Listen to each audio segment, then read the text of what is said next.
minutes yet, 4.5 minutes remaining.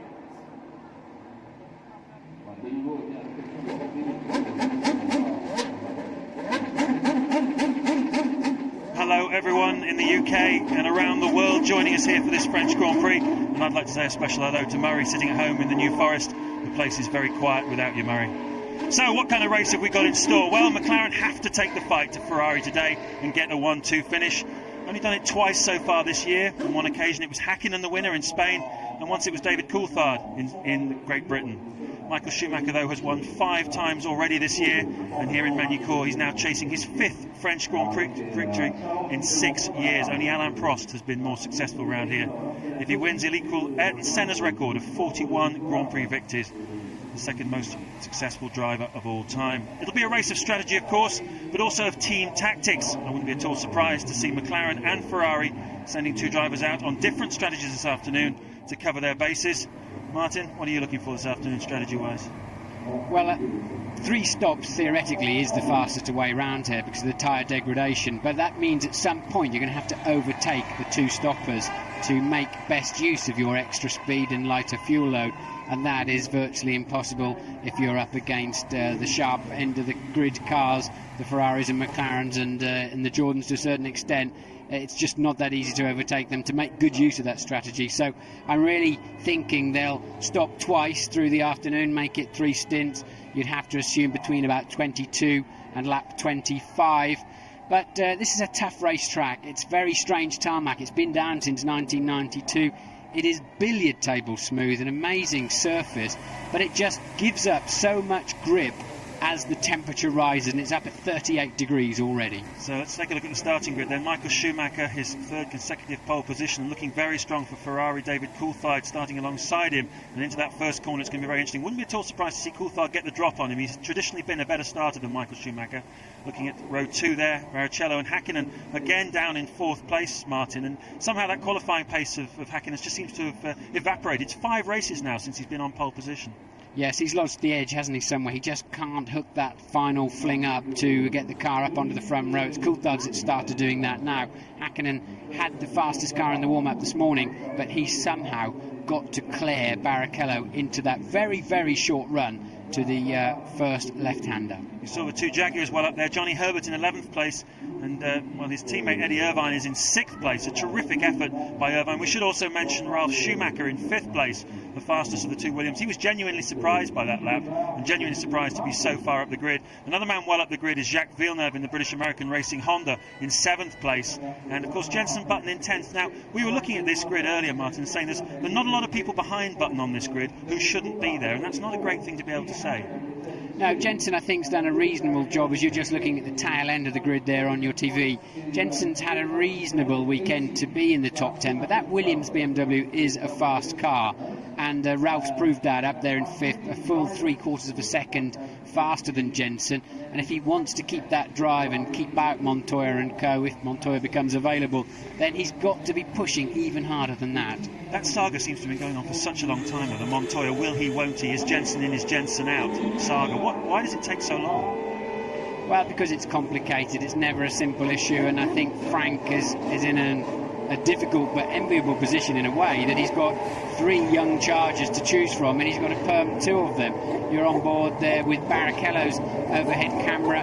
He snatched 3rd position on the grid in the dying moments of qualifying, and then Häkkinen came back at him a few seconds down the track and missed out by just 0.003 of a second. So Häkkinen stayed 4th, Barrichello 3rd, and Coulthard had nothing but trouble.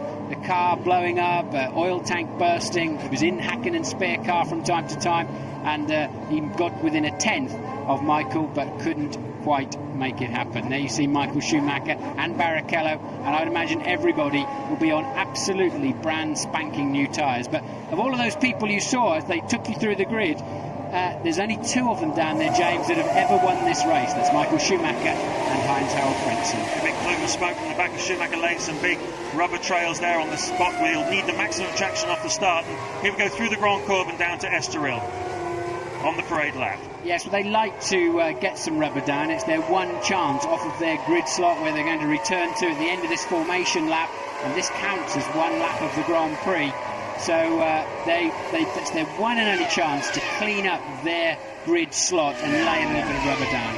So we'll remind you the track temperature today, 39 degrees, pretty hot, certainly around the temperature it was yesterday for qualifying. The air temperature, 27 degrees. It's been very hot, very close and very humid throughout the weekend. And we hear there's rain forecast for later on, but we believe it will be after the end of the race. We're going to keep an eye on the rain clouds for you, because obviously when it starts to rain, this racetrack particularly, you get a very, very thrilling climax to a race. We've seen it many times before, and well, who knows today? It could well rain later on. Yes, just after qualifying finish yesterday, we had a cloudburst virtually, and I was woken up at 4 o'clock this morning. It was raining so hard on the windows of the hotel. So when it rains, as James said, it absolutely tips down. This Magny Cours track, been the home of the French Grand Prix since 1991, just over 2.5 miles long. There's only 5 principal corners here, of which 2 are hairpins and 2 very fast chicanes. Not a track really, Martin, which challenges the drivers very much, but a difficult track for the teams to read and for the drivers to read tactically and strategically.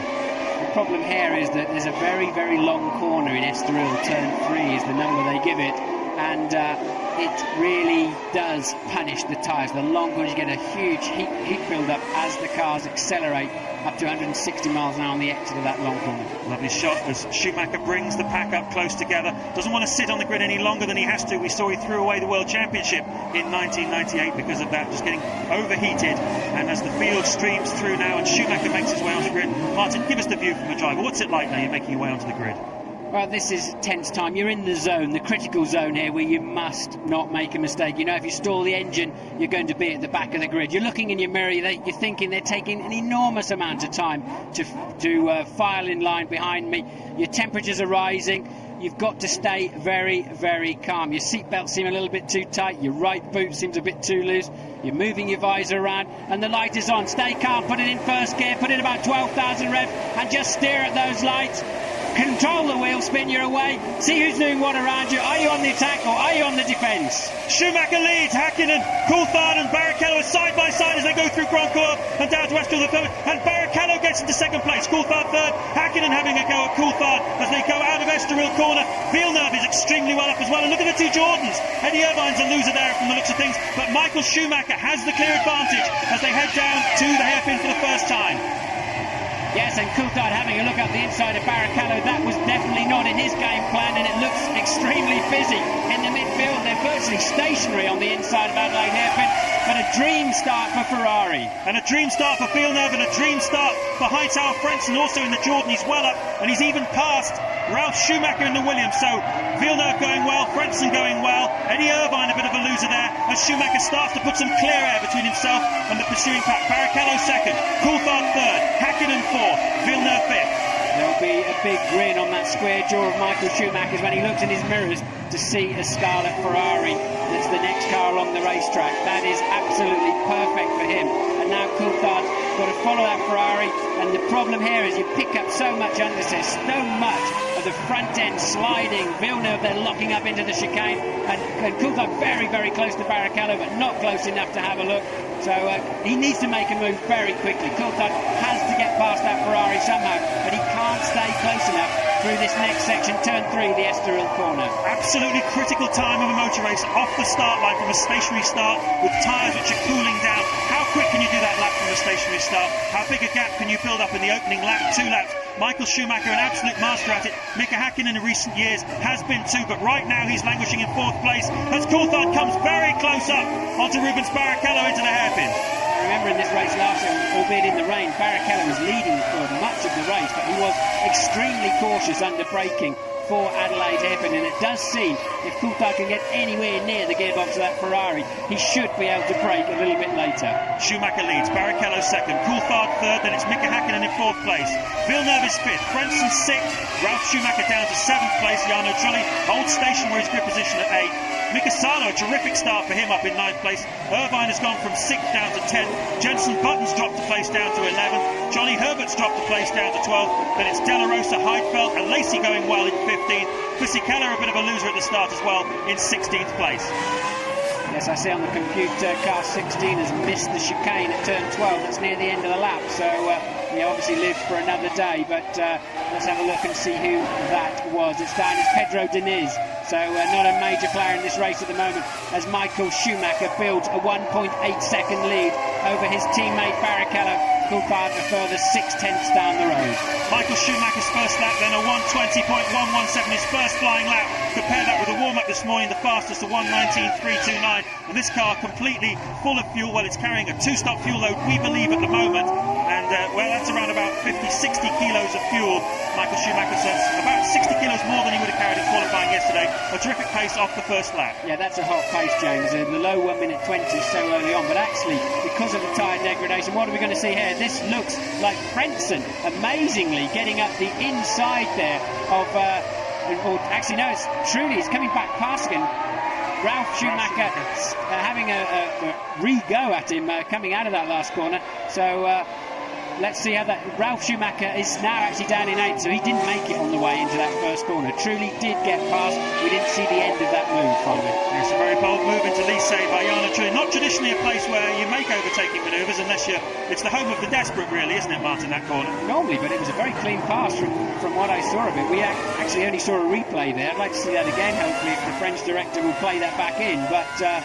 Truly, really quite brave there, but it still seems, despite what the computer says, it still seems as if Trulli is still now back behind Ralf Schumacher.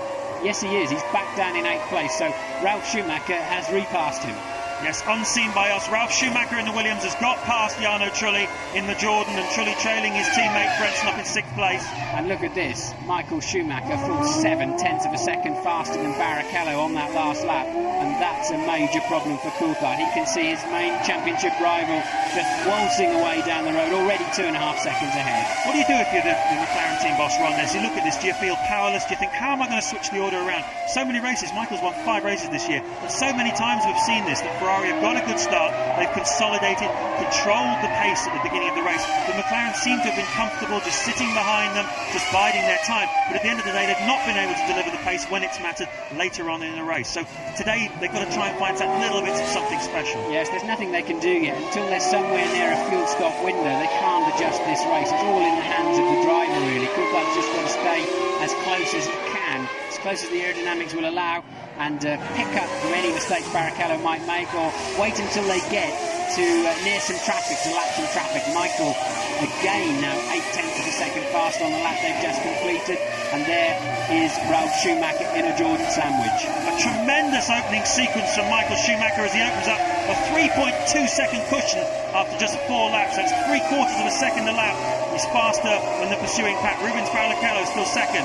Then it's Coulthard third, Hakkinen fourth, Villeneuve fifth, Frentzen in 6th, Ralf Schumacher 7th, Jarno Trulli demoted to 8th place, Mika Salo going strongly in the Sauber in 9th place, and Eddie Irvine's lost 4 places down in 10th. Jensen holding on, Jensen Button in 11th spot.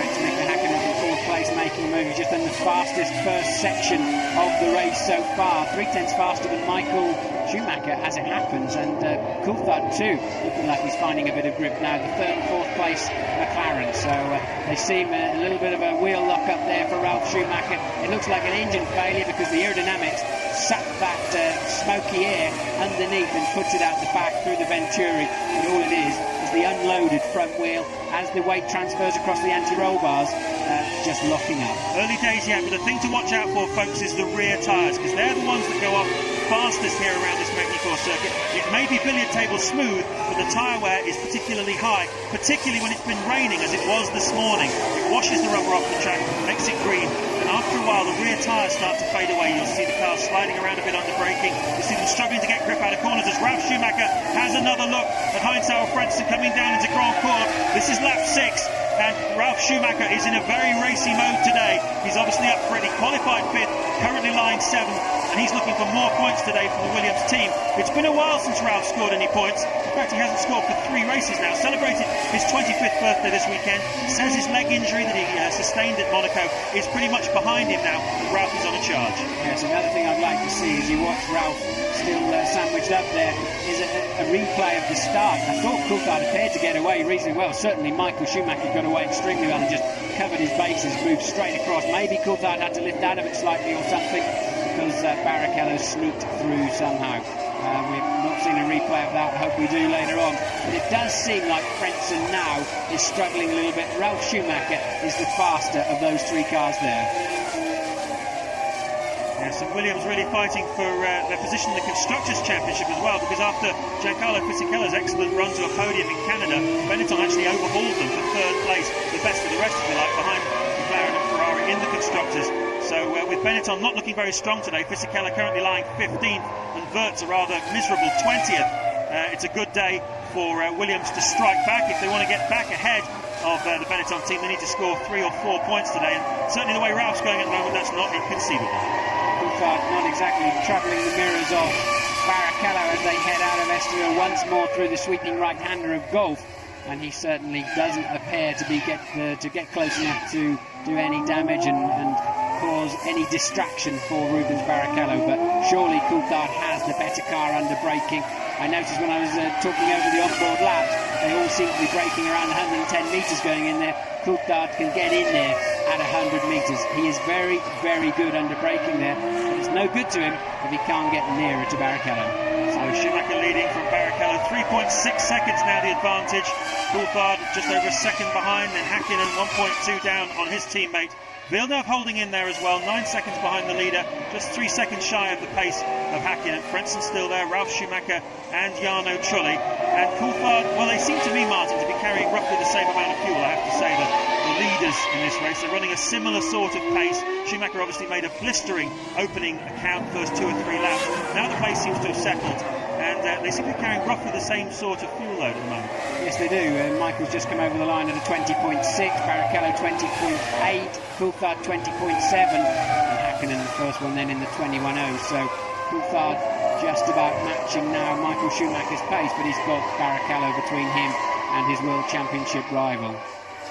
Michael Schumacher chasing his 22nd career victory for the Ferrari team. He's already the most successful Ferrari driver of all time. And this weekend his team boss Jean Todt is celebrating 7 years in control of the Maranello team. And certainly when he took over, the prancing horse was looking pretty lame. They even had to pay for the mechanics' overalls, fireproof overalls in the pit stops. Now it's a sponsorship, it's available at the highest price who wants to buy the Ferrari overalls. So let's have a quick look at the top 6. Michael Schumacher leads from Rubens Barrichello, then it's David Coulthard with Hakkinen 4th, Jacques Villeneuve 5th, and Heinz-Harald Frentzen in 6th place.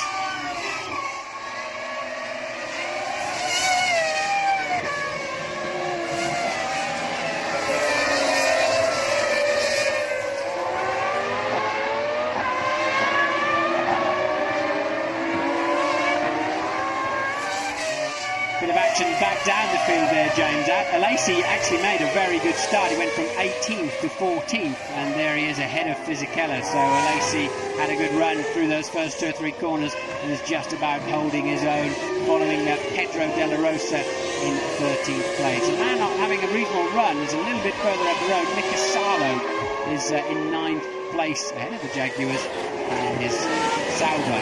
So there they go to Lisa, and you see the yo-yo effect as they accelerate and brake once again over that short start-finish line. Take the car up to the wall and just have a cautious glance at that wall as you then look to slot the car through quite a narrow gap through 2 and then pick a braking point for 3 and just hope it sticks when you get there. A strange weekend for the Prost team all round. Alesi qualifying down in 18th place, and he was in and out of his spare car and his race car. He couldn't find anything that was working for him, and deeply unhappy Jean Alesi. It must be very embarrassing for him, this home Grand Prix, the Frenchman in the field, and to be down there in a lowly 18th place, particularly on a day when the French national team is going for the Euro Championship in soccer. But here we are up at the front of the field, and still this battle between Frentzen and Ralf Schumacher, and this looks like it's going to run and run, this scrap. Jarno Trulli not being dropped either. Jarno still in 8th place, Ralf 7th and Frentzen 6th. Well, this is a great illustration of just how difficult it is to follow the car in front and get in a position to make an overtaking move. Swirly there from Ralf Schumacher as he entered the slow chicane just before the Lycée corner to complete lap 9. Michael Schumacher building up a healthy lead now, 4.2 seconds clear of Rubens Barrichello in 2nd place. Ferrari already enjoyed 2 1-2 finishes so far this year, and well, it's difficult to say at the moment that they're not going to do it today, but only time will tell. A long way to go in this race.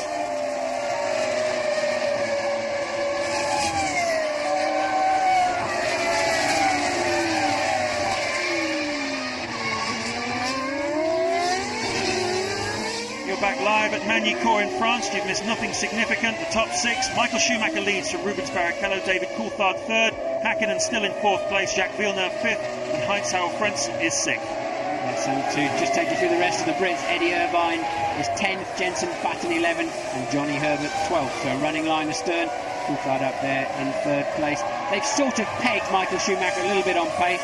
He's still eking out 2 or 3 tenths per lap, and Coulthard seems like he's got a fraction over Barrichello, but not enough to make the difference. So Michael Schumacher's in the lead now, up at 4.2 seconds, as I'm sure you're about to see at the bottom of your screen. 5.0 as he's now halfway round the next lap. They give you those times depending on which section of the lap they've just gone through. So Michael Schumacher 5 seconds up, and Barrichello dropping back into the 1 minute 21s for the first time through the race. As they cross the line this time, Jarno Trulli looking loose. He's closing the gap here on Ralf Schumacher. This is the principal interest of the race at the moment. That's the Frentzen, Ralf Schumacher, Jarno Trulli battle. This is the scrap for 6th place, the final points paying position. And Ralf is taking all sorts of different lines from Frentzen around this track, but Trulli certainly closing the gap. And they are in turn closing up a little bit on Jacques Villeneuve, who had a poor lap that last time by. Yes, I saw Ralf Schumacher again doing what he was doing in Canada and leaning down in the cockpit, trying to get more airflow through the intake above his head. Can give you 3 or 4 more horsepower if you get a bit more positive pressure in there. I'll point it out again if I see it in time. And we're happy to be watching Ralf Schumacher. But we're back now with Barrichello in 2nd place and Coulthard still harrying him. Hakkinen just dropped back now by about 1.8 seconds from Coulthard, and it's pretty much status quo, isn't it? It is, but Rubens Barrichello just dropped some time there to Michael Schumacher on that last lap. It was a slow lap from Rubens, and it seems to have allowed David to just get that little bit closer to him in this battle for 2nd place. Hakkinen still a bit of a drift there, and 7 seconds disadvantage to Michael Schumacher, and in fact he's just over 2 seconds back from Coulthard. All 22 cars are still running in the field. Looking at Coulthard there, he's just been re-signed with McLaren for 2001, and he starts his 6th year in partnership with Mika Hakkinen. That's the longest partnership in the history of Formula One, and I think to get anywhere near that you have to go back pre-war to Caracciola and Von Brauwich, I think it was. And I think in recent times, relatively recent times, the next longest partnership between 2 drivers in the same team was Jackie Stewart and Francois Seber in the Tyrrell, I'm led to believe. It's a good sign really, isn't it, Martin? Consistency in a team. If you can keep the same family together, you can move and develop and grow over the years. And certainly the McLaren team spent a long time in the wilderness with changes of engine. I remember when you were there back in '94 with the Peugeot engine, and they shifted around. They had a Fords for a while. And whoa, that looks like one of the Prost that spun. It is indeed. It looks like a Lacey, a little bit hot into the Adelaide hairpin from the looks of things. And he's certainly been passed by Fisichella and Heidfeld and Verstappen, I believe, as well. So lost a little bit of space there, I think. That's Heidfeld and Fisichella, and they're running currently in 14th and 15th place. Let's take a look again, Martin. Oh, right, and it's... Oh, I think that was Heidfeld who tipped a Lacey into a spin, his teammate. Heidfeld came in a little bit too deep in his attempts to pass the Benetton and ran into the back of his teammate. That'll go down well. John's not too calm on those sort of situations, but wasn't there a bit of a strike at Prost apparently today? Well, there's some talk this morning that the Prost mechanics actually put down tools for 5 minutes and refused to do any work in sign of protest. They're quite militant, I think, sometimes, these guys, and they were unhappy about something, I believe, that was said yesterday within the team about the way they'd approached and handled the qualifying session. Pretty poor session for the Prost team.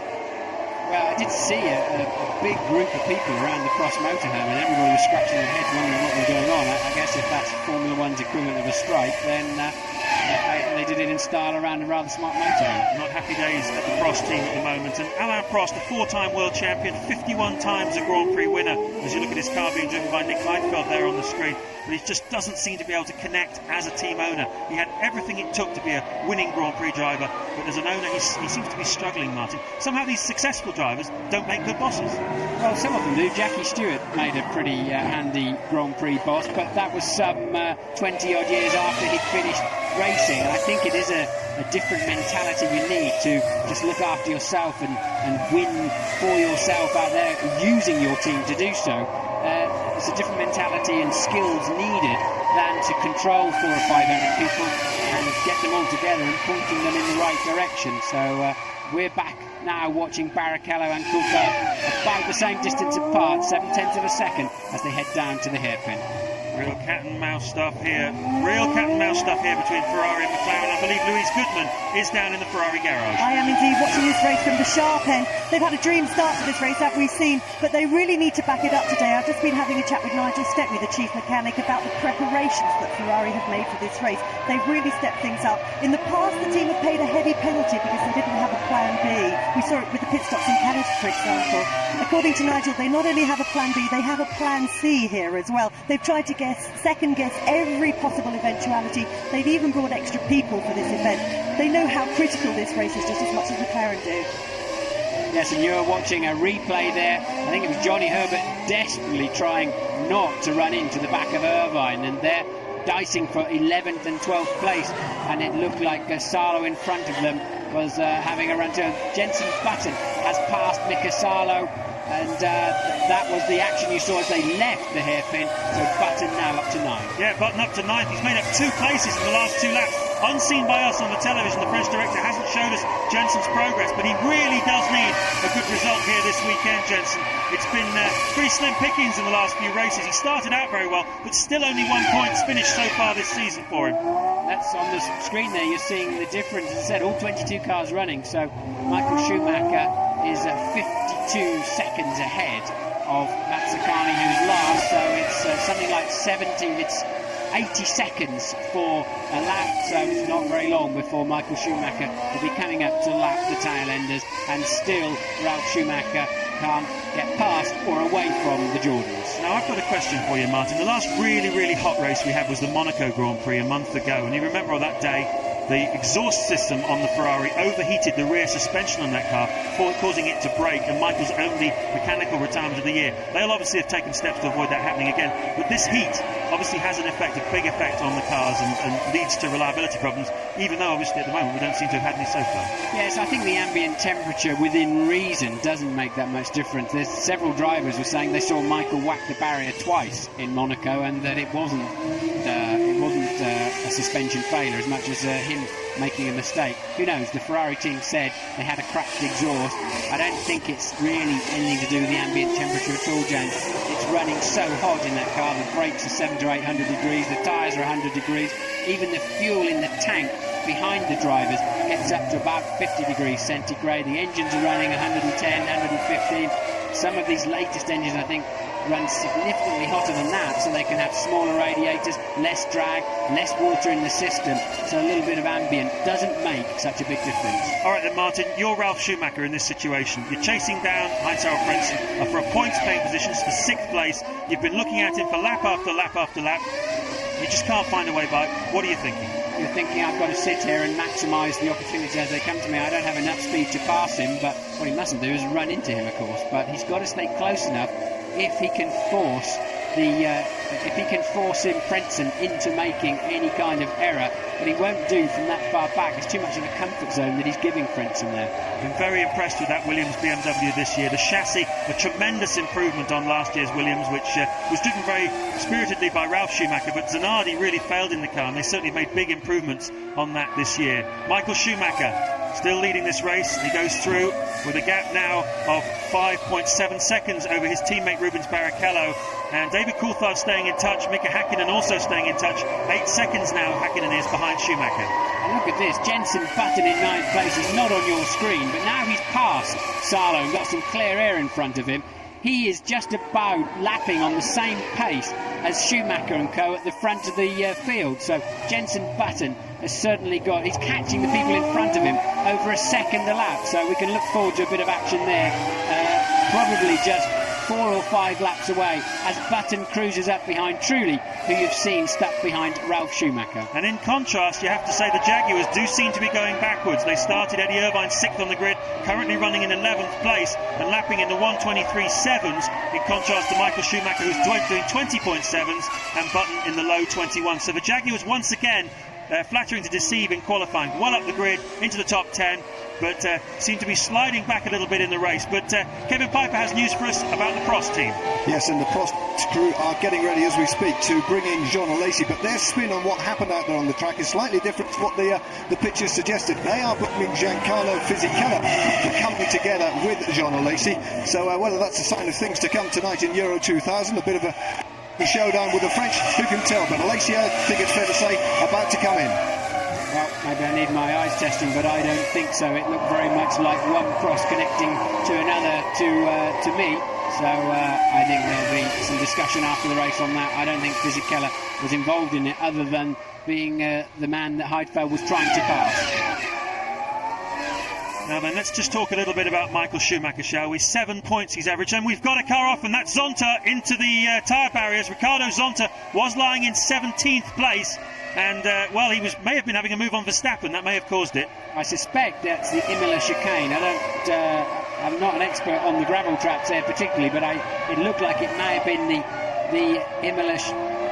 And he's gone straight into the tyres. Maybe we'll see a replay of that. And the man on the move also is Mika Hakkinen, picking up his pace again. But he's still some 1.7 seconds behind David Coulthard, the third place man, and Barrichello looking calm and collected, isn't he, in a solid second place, now 6.3 seconds behind the leader. Well, we're getting word from the pits. In fact, Zonta went off all on his own. He was 0.7 of a second behind Jos Verstappen in the battle for 16th place, so I thought perhaps he'd had a bit of a go at Verstappen and come off the worst, but in fact drove straight off the road of his own accord. You saw briefly there in the background there's a diamond screen as you come down the hill into Lycée, the last corner. It's tempting, and you often do look up at the screen and see what else is going on in the race. It is, believe it or not, a valuable source of information for the drivers when in a reasonably slow corner they can see a big diamond screen that's up there for the spectators. I was just saying before Zonta went off that Michael Schumacher's averaging 7 points a race at the moment this season, which is an amazing average. Normally and traditionally for the last 6 years, the world champion has averaged 5 points a race. So Michael 2 up on that. And certainly one or two of the statisticians around the paddock this weekend have been working out that if he secures another 45 points, that'll be enough to clinch the title. Well, as Ali McCoy said at the beginning of our show, Coulthard's got to win this race today. Michael Schumacher doesn't have to win this race, and certainly he'll be thinking about that if they're head-to-head later on in this race. If there's a big dive up the inside, Michael will be perfectly satisfied to close the door. Johnny Herbert is in the pits. His pace had dropped well into the 23s.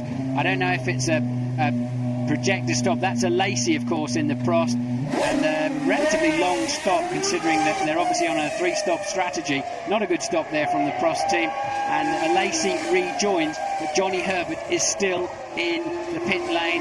Apparently his pit stop was 18.4 seconds. That is a big loss of time. But Lacey, these clocks and these pit stop clocks, you've always been a little bit careful with them, because they don't tend to stop them immediately the car starts to move. It's the stationary time you've got to be interested in. And the Lacey stop to me looked as they were putting a bit of fuel into the car, possibly for a longer second stint. So bringing him in early, as I think the plan had been to stop him 3 times, realising it's not working for them, I think they've switched him to a 2-stopper. Now the question is, Jenson Button on the same sort of plan. I know Patrick Head was talking earlier in the weekend about the possibility of stopping 3 times, and certainly with Jenson having started this race in 10th place on the grid, 3 stops might have been an option for them, but well, it would certainly be bold, and it looks like 3 stops isn't working today. No, and it never did. I 3 stopped here. I remember, I think it was 95, and had a ding-dong battle with Coulthard in the Williams. He 2-stopped. My car was much faster, but I couldn't pass him when I needed to towards the end. And here we have Heidfeld in for his first stop, just 19 laps into this motor race. So both Prosts have been in now, and I think that explains why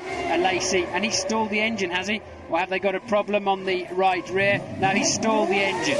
Prost not looking at all happy. Yeah, and in an interview in the French newspapers this week, Alain Prost was asked about his two drivers. He said, well, Alesi has a lion's heart. He always tries his absolute hardest, whether it be qualifying or the race. You can always rely on him. Heidfeld, I'm not so sure about him. He seems to go backwards in the races. He doesn't seem strong enough to last the Grand Prix distance. Damning words indeed from the team boss, and certainly it looks as though Heidfeld has let the side down again in that pit stop. So with Schumacher leading from Barrichello, Coulthard in third place, Hakkinen fourth still fifth is Villeneuve, and sixth Heinz-Harald Frentzen. We're going to take a break.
At the French Grand Prix, Michael Schumacher leading the race from David Coulthard and Rubens Barrichello, and while you were away, this happened. Yes, Coulthard got a good run out of Estoril. Look, got in the slipstream, and then he got quite smart. He realised that Barrichello was going to cut his route off down the inside, so gave himself good track position for maximum traction out of the Adelaide hairpin. Then it's a drag race down, and Barrichello will have to yield. Coulthard has the line. Very, very cute move there, and it's certainly a critical part of this race. And it's all starting to happen now also in the pit stops. Jacques Villeneuve is in the pits. Also in the pits is Ralf Schumacher, and so is Heinz-Harald Frentzen. Slow away for Ralf Schumacher. Has he lost the position that he had before? Has he lost time to Frentzen? He's certainly back out on the track, Frentzen. So a critical time now in the 5th, 6th, 7th and 8th place battle here. That could actually play into Jenson Button's hands as well, because that was a very slow getaway there for Ralf Schumacher, and Button has really been homing in on his teammate and those two Jordans. So Johnny Herbert has retired from this race. We saw him get out of the car earlier on. Kevin Piper, what can you tell us? Well, it seems that Johnny Herbert's bad luck just continues. He has had to retire because of a gearbox problem, and poor Johnny has got in, slammed his gloves down on the bench and walked through. Doesn't want to talk to anybody right now, but it's a gearbox problem for the Jaguar. And Mika Hakkinen is in the pits as well, unseen by us. There he is, Mika Hakkinen from 4th place, lap 23 this is exactly when I thought they would start coming in. One or two of them look as though they're going to run longer. Schumacher, Coulthard and Barrichello. Nice stop there by the McLaren team. They are really the best at this. I've watched them many, many times. They are super slick. Mike Nagleimer, chief mechanic, has them drilled. It's like a military operation, and Hakkinen giving himself a fighting chance. We're going through a very critical phase of this Grand Prix. Coulthard's been released He's a full half-second faster than Michael Schumacher on the last lap. Jenson Button is in the pits from a current 4th place. We'll see where he comes out on the track. Is he ahead of the Jordans? Is he ahead of... The Jordans haven't stopped yet, actually, but is he ahead of Ralf Schumacher, his teammate? It's going to be interesting to see. But Coulthard has already started to bite into Michael Schumacher's lead. How long can Coulthard stay out on the racetrack? If he's got a couple of laps of fuel in his tank, he's currently pulling out well over a second a lap. And there's the... I can see down the Ferrari mechanics getting ready. We don't know which... We think, and it is, it's Michael Schumacher in the pit lane now, and he can just drive straight into his pit garage.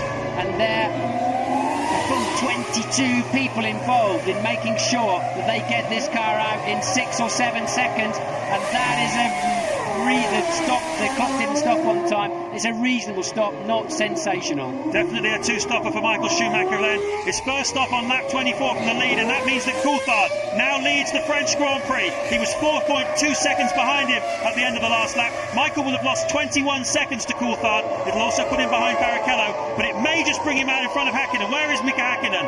Is he in front of him on the racetrack? We can't see at the moment. There's Coulthard leading this motor race. Rubens Barrichello is in second place, but where is Mika Häkkinen? Is he in front or behind of Michael Schumacher? Got to be behind, I think, Martin. I think he'll almost certainly be behind him. It wasn't a bad enough stop for Michael to release Häkkinen in front of him, absolutely for sure. The critical thing now is, can McLaren get Coulthard in and out and make sure that he stays ahead of Rubens Barrichello?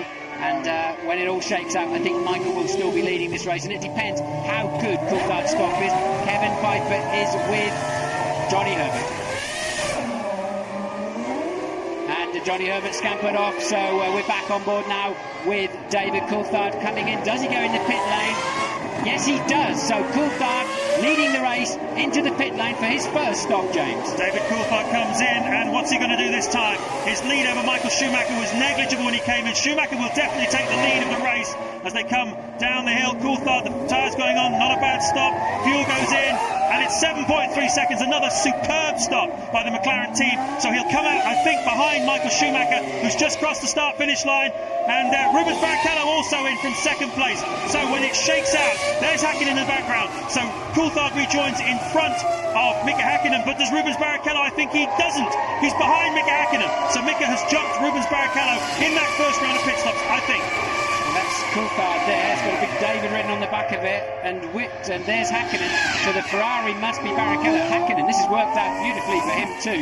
Where is Michael Schumacher? We need to pick him up somehow on the TV screen. I'm assuming there he is. There is Michael Schumacher. He's into the Imola chicane as Coulthard exits, and it's not worked out at all well. We're seeing a replay of the Jordans touching through Lise. That's Truly's party trick of the afternoon as the Prost goes scampering across the gravel. He'll have a little bounce when it touches the grass, and that's Heidfeld having yet another mistake there. Now let's look at that Trulli incident, because I mean he really muscled his way through there on Frentzen, who looked like he was a bit dawdling a little bit into the Lise. Trulli, as you say, his party trick this afternoon, they touch wheels. Will there be words afterwards as we look at De La Rosa? I think it's Verstappen in fact. He's changed his helmet colours back again after the last Grand Prix. He was supporting the Dutch national side, repainted his helmet bright orange, but it's back to its normal again.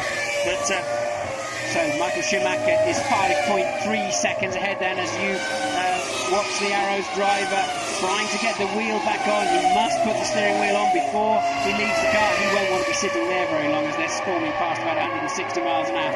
Schumacher leads Coulthard by 5.3 seconds, and yes indeed, Häkkinen did clear Barrichello. So going back to this Trulli Frentzen incident then, Martin, when you touch wheels with your teammate in a passing manoeuvre, are there always words afterwards? No problem, nothing more than a little kiss. Not an issue as far as I'm concerned. It really was a fair overtaking move. So let's see how it's shaken out after the first round of pit stops. Michael Schumacher leads the race. David Coulthard is second. Mika Häkkinen is the winner from the first round of pit stops. He's jumped ahead of Rubens Barrichello. Jack Villeneuve doing a super job to hold on in fifth place.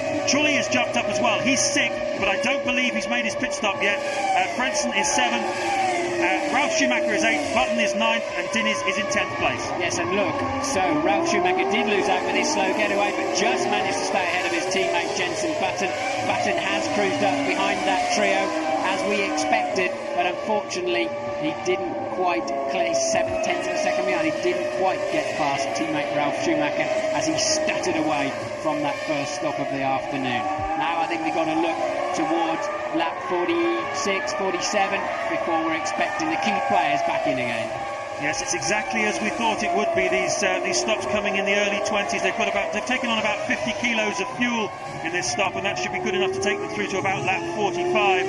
And very good pit work today by all of the teams. It really is such an exciting part of Grand Prix racing nowadays. You're looking at this tremendous scrap between the Williams and the two Jordans. That's the Trulli Frentzen and Ralf Schumacher, with Jenson Button just behind his teammate in a much stronger performance by Jenson.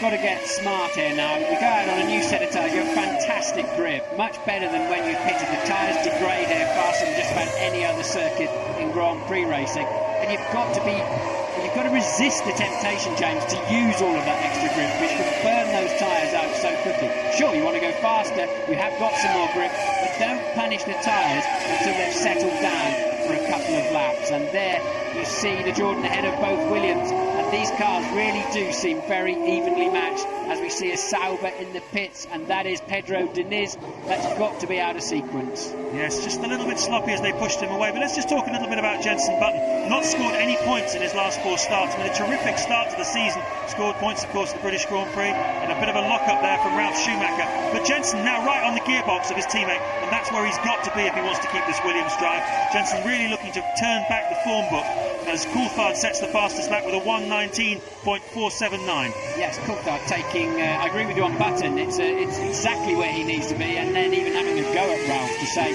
hey, look, me too, I can be that good. But Coulthard took a full 1.4 seconds out of Michael Schumacher's lead on that lap, and it's now down to just 3.6.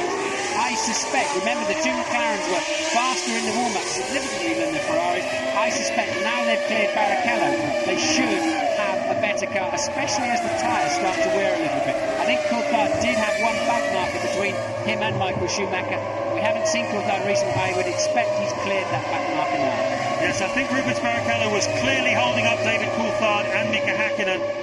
Once again, Barrichello not finding the kind of pace of his teammate Michael Schumacher. And now this man, David Coulthard, is like a cork out of a bottle. He's released and he's chasing down Michael Schumacher. And once again, he takes 0.3 of a second out of him in the first sector. And in the second sector, he takes 0.8 of a second out of him. He's eating into the lead of Michael Schumacher. And very, very soon, he's going to catch him. And we're going to have a very thrilling battle for the lead. And it's also the championship battle here.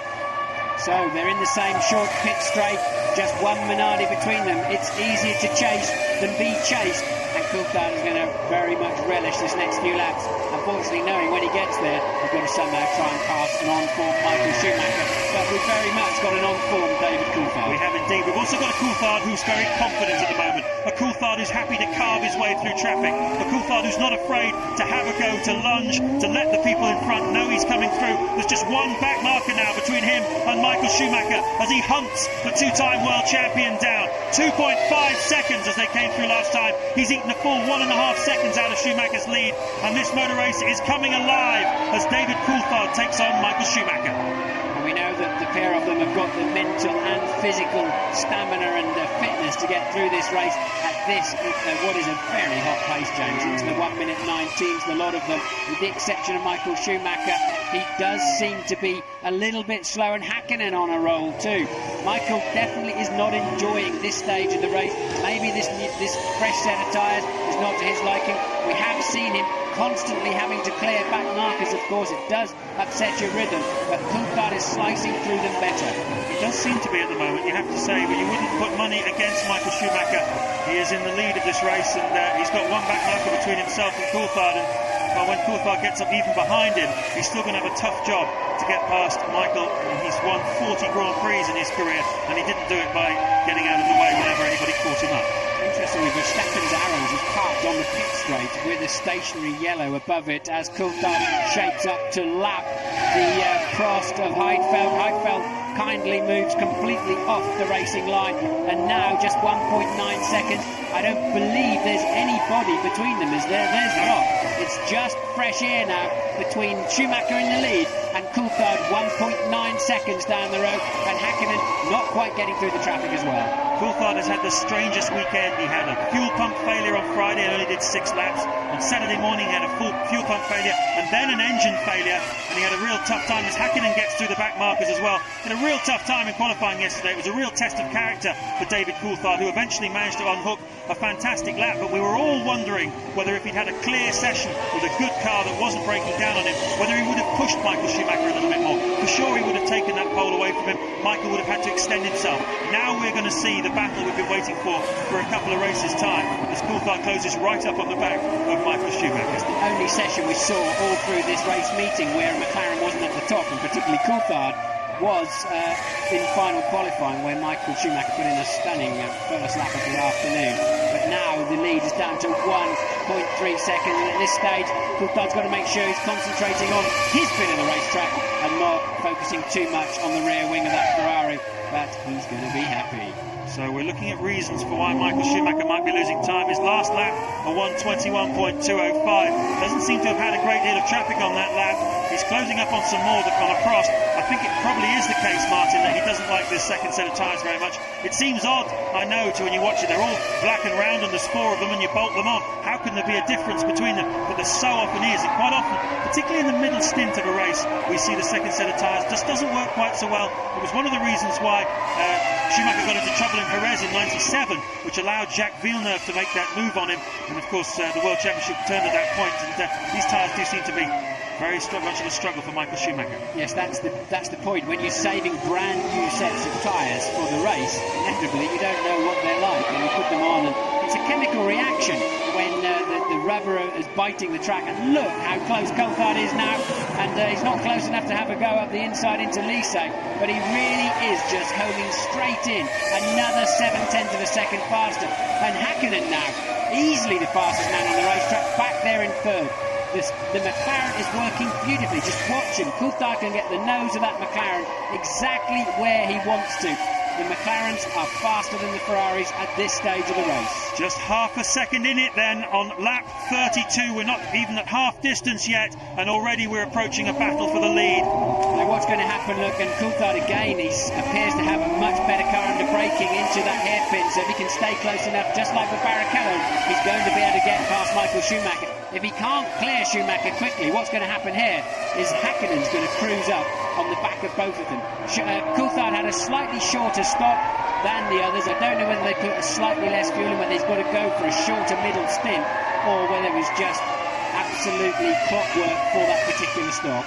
Now, Nigel Mansell always used to say, when you catch a car like this, what you've got to do is attack straight away, as we watch Mazzacani just losing control. Mazzacani was down in 19th place and going off at very high speed and making a very light, well, not too bad an impact with the tyre barrier. Shouldn't be too much damage to him after that. But Nigel Mansell always used to say, when you catch a car, what you have to do is attack it immediately. And Coulthard has now caught Schumacher. Is he going to attack immediately? Well, he's going to try, but he's still got the same old problem of getting through 1, 2 and 3 in the dirty air of that Ferrari, and especially on highish downforce circuits like this.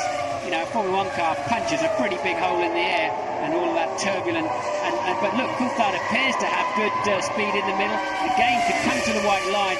Can he pick up a bit of slipstream now? Oh, he's just about close enough. Yes, he is homing in, and Michael Schumacher knows it, and he goes to the inside. Now we know Coulthard's better under braking, and he tries to go around the outside. Oh, don't get too close to him, Dave, for goodness sake, you'll be popped up in the air. But Coulthard, he knows he's got to show Michael Schumacher some muscle. But as I said earlier on in this race, Schumacher doesn't need to win this race. David Coulthard does.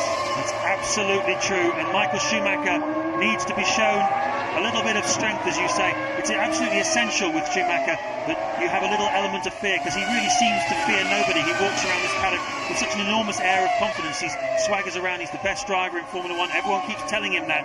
And David Coulthard is really on a roll. His confidence, his momentum have been growing throughout the second part of this season, and he really needs to make a move. Let's have another look, Martin. Yes, let's have another look. And there was not a lot of point in trying to squeeze Michael Schumacher at that point. It could have ended up in tears, that one with a broken wishbone.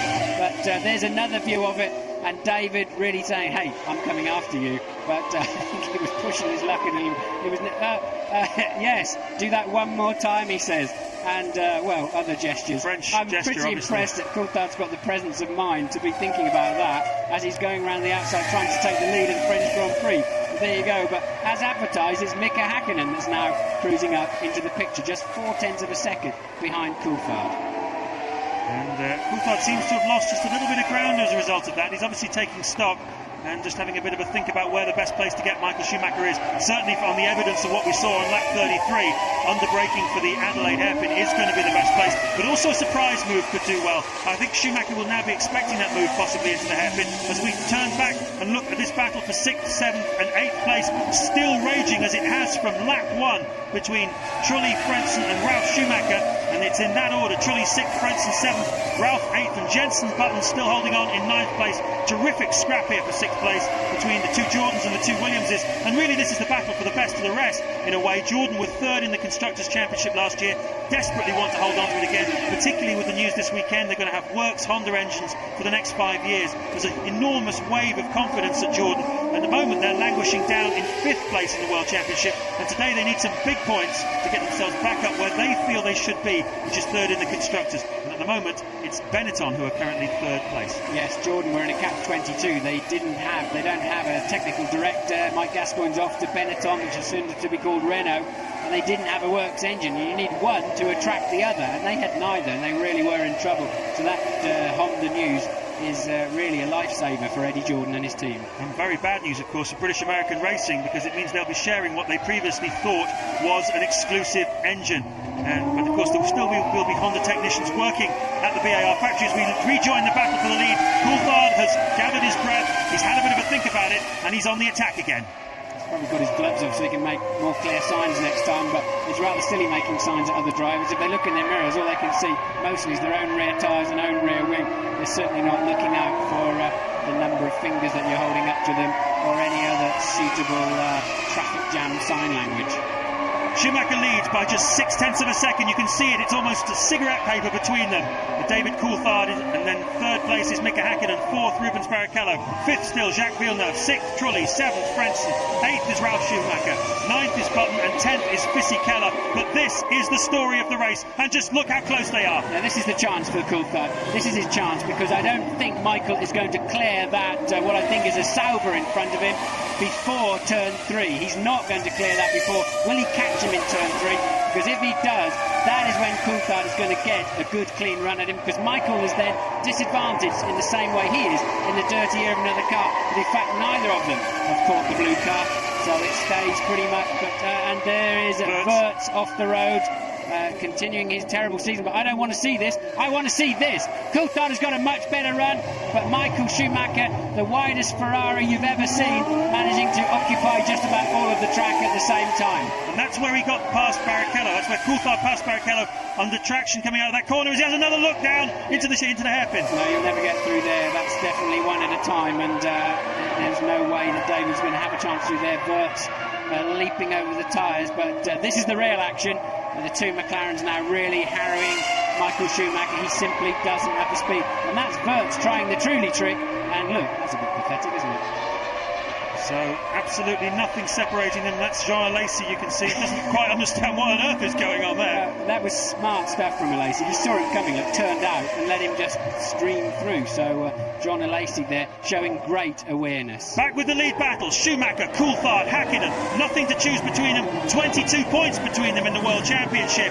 But today is the day when McLaren have to work as a team. They have to get a 1-2 finish ahead of Michael Schumacher. And how are they going to do it? As we work lap 38 of this race, we've just passed the halfway stage. Schumacher, Coulthard, Hakkinen, Barrichello being dropped now, 3.8 seconds behind. No, I don't agree with you, James. Barrichello is now lapping 1.4 seconds faster than Michael Schumacher, and he's beginning to cruise in. He's just 2.7 seconds behind. There he is in the background, look. So Barrichello has got a second wind in this race. Oh, David, you've got to be closer than that, mate. Otherwise you will be going to be losing at least a nose, if not a front corner. But at least, I don't think he was actually having a go there. He was simply trying to annoy Michael Schumacher. And I think Barrichello is definitely in with a chance of cruising up and making it a foursome. So it's been some time now that Coulthard's been up the gearbox of Michael Schumacher. He's had one serious attempt at passing him. He's had a couple of little looks. But what about Mika Hakkinen in 3rd place? What's he thinking about this? Is he going to start joining the party? He's going to let David have a try? I think he'll be sitting back and waiting for them to run into each other, because he's been watching it all so far. He's not clearly he's only got the same horsepower as his teammates, so until one of those two in front of him makes some kind of mistake or trip over each other, I think Mick will be sitting there patiently at the moment, having a bit of a grin, enjoying. He's got the best grandstand seat for this challenge on the lead at the French Grand Prix, and Coulthard seems to be a little bit slow out of Lycée there.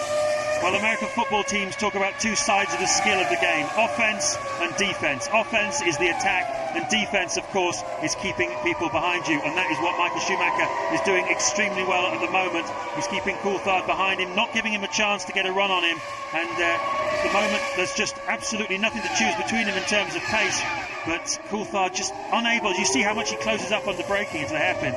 Well, I mean, if David can just get anywhere near him, and he's not got the run that he had on Barrichello when he made the move for second place, but if David gets anywhere near him, he's just going to stream past under braking, and Michael is necessarily thinking he's in a Ferrari Testarossa this afternoon, which is pretty wide, because that's his only chance. He seems like he just can't brake any later. That McLaren is awesome under braking. It is awesome under braking, but is there a possibility that this is Schumacher playing a few mind games just there, as Coulthard gets very, very close again into this chicane? He does seem to close right up. It's the grip he's getting out of the slow corners that's giving him the chance to get right up with Schumacher. But is Schumacher playing mind games here? No, his car's not fast enough. Schumacher's struggling. He would not be braking that late. He's leaving himself extremely exposed, but he will not mind turning across the nose of that McLaren.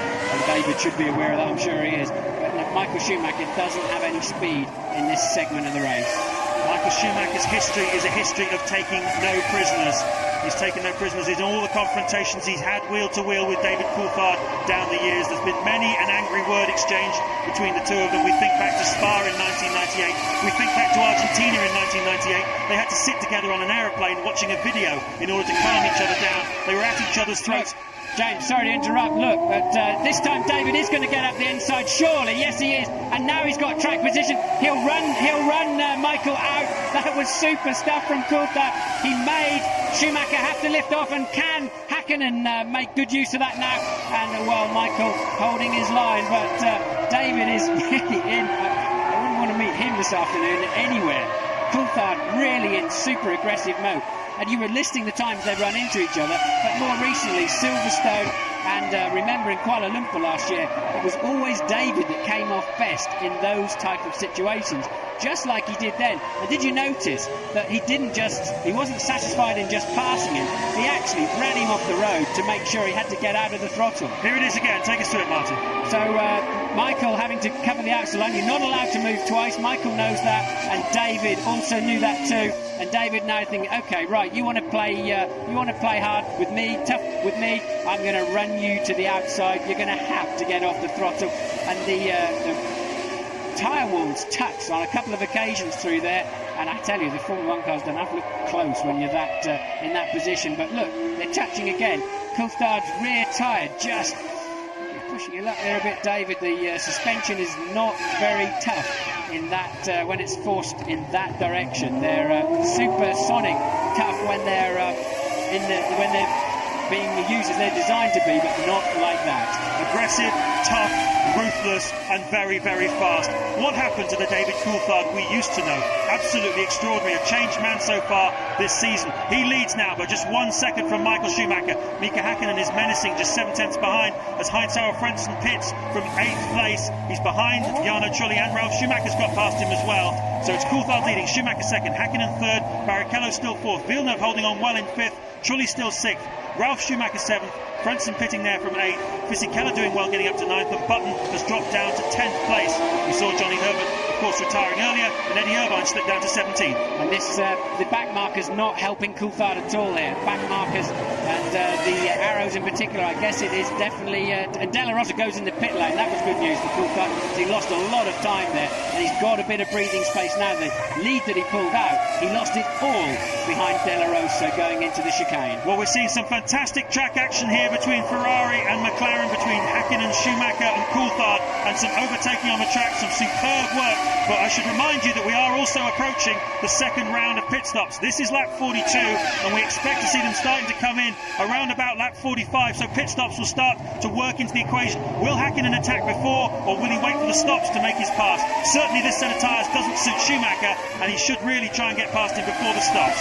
Yes, he's going to want to maximise this run if he can. He doesn't want to stop any earlier than he has to and take on even more fuel. But at the same time, Coulthard needs to make sure he stretches this lead out. As we watch Fizzy Keller leaping across the curves, he's going to run out of road on the outside for sure. Just gets it on the brake. His tyres are turning green because they spray paint the grass here to make it look prettier. And he managed to live for another day, didn't he? Now Coulthard's got some clear air. He's got to stretch this lead to give himself a cushion when he comes in what must be 4 or 5 laps at the most, I would have thought, James. Yes, we talked about the end of this second stint being the critical point of this motor race, and certainly the pit stops are coming into view now, and this will be where the race is won and lost. Although, judging by the way these guys are going at each other on the track, I think it's quite possible we'll see more overtaking for position later on in the race. But as you so rightly say, Martin, Michael Schumacher doesn't need to win this race. David Coulthard desperately does. And Coulthard, he needs to be careful when the tyres are worn out towards the end of the stint. If you're pushing as hard as you can, then it's the moment when you're most likely to make a mistake, outbrake yourself. But look at the kind of lead he can pull out on Michael Schumacher. He's 1.4 seconds ahead at the end of the previous lap, all done on lap time, and now just stretching it again. He should be well over 2 as he gets to the end of this one. Michael Schumacher with his mirrors now full of yet another McLaren. Been some time since we've seen McLaren with a race pace such as this able to really take on Ferrari, as Jarno Trulli pits from 6th position, so that puts Ralf Schumacher up into 6th place and puts Jenson Button back into the top 10. But of course Jenson will still have to make his second stop, so a terrific scrap still going on there for the last points paying position between Trulli, Schumacher and Button. Frentzen involved in it as well, and this is the battle at the front. Some great scraps here today at the French Grand Prix here at Magny. Sometimes people, the drivers, say it's not a particularly thrilling track, but it's giving us a great Grand Prix here today, and a wonderful scrap for the lead between Coulthard, Schumacher and Häkkinen. Ferrari mechanics outside our window, James, and I hear, and yes, look, Michael Schumacher is in, and so is Mika Häkkinen. So 2nd and 3rd place in. Häkkinen has to sweep around the Ferrari pits. Michael Schumacher has a straighter run. Who can get their cars up and running earliest? Schumacher's away, but Häkkinen must be just behind him. And, well, Häkkinen's not coming out at all, is he? And now he leaves, so a bad stop there for Häkkinen. That now could swap around and play into Barrichello's hands, because he was right behind them. Yeah, Schumacher stopped 7.3 seconds and Häkkinen's 8.9, so he lost 1.6 seconds. Somehow, maybe the fuel hose didn't come out quite quickly enough, but Häkkinen has dropped a little time there. Now, as the highest placed McLaren on the grid, David Coulthard would be given the option of choosing his race strategy and having priority on when he wanted to stop, and quite clearly he's running a little bit more fuel all through the Grand Prix, and that's certainly paying dividends for David. Can he stretch? How much more fuel has he got in? Can he do a couple more laps? Got some clear track in front of him, James, and he needs to maximise this, and he can win this Grand Prix. This is lap 44. He's obviously coming in very soon, and he obviously knows that Schumacher and Häkkinen have made their stops, because he's already just put in his fastest first sector time of the entire race. So he's putting the hammer down now, David Coulthard, trying to build a second, 2 seconds, maybe even 3 seconds. What a luxury that would be in order to a cushion for him to make his stop and come back out in front of Michael Schumacher. And Coulthard does have enough fuel for at least another lap, and Barrichello is in the pits. He's the dark horse of this race for me, James. What kind of stop can Barrichello have? Here we are now watching that, and it's all about the fuel hose now. The tyres are on. Look, no, the right front, a problem with the right front.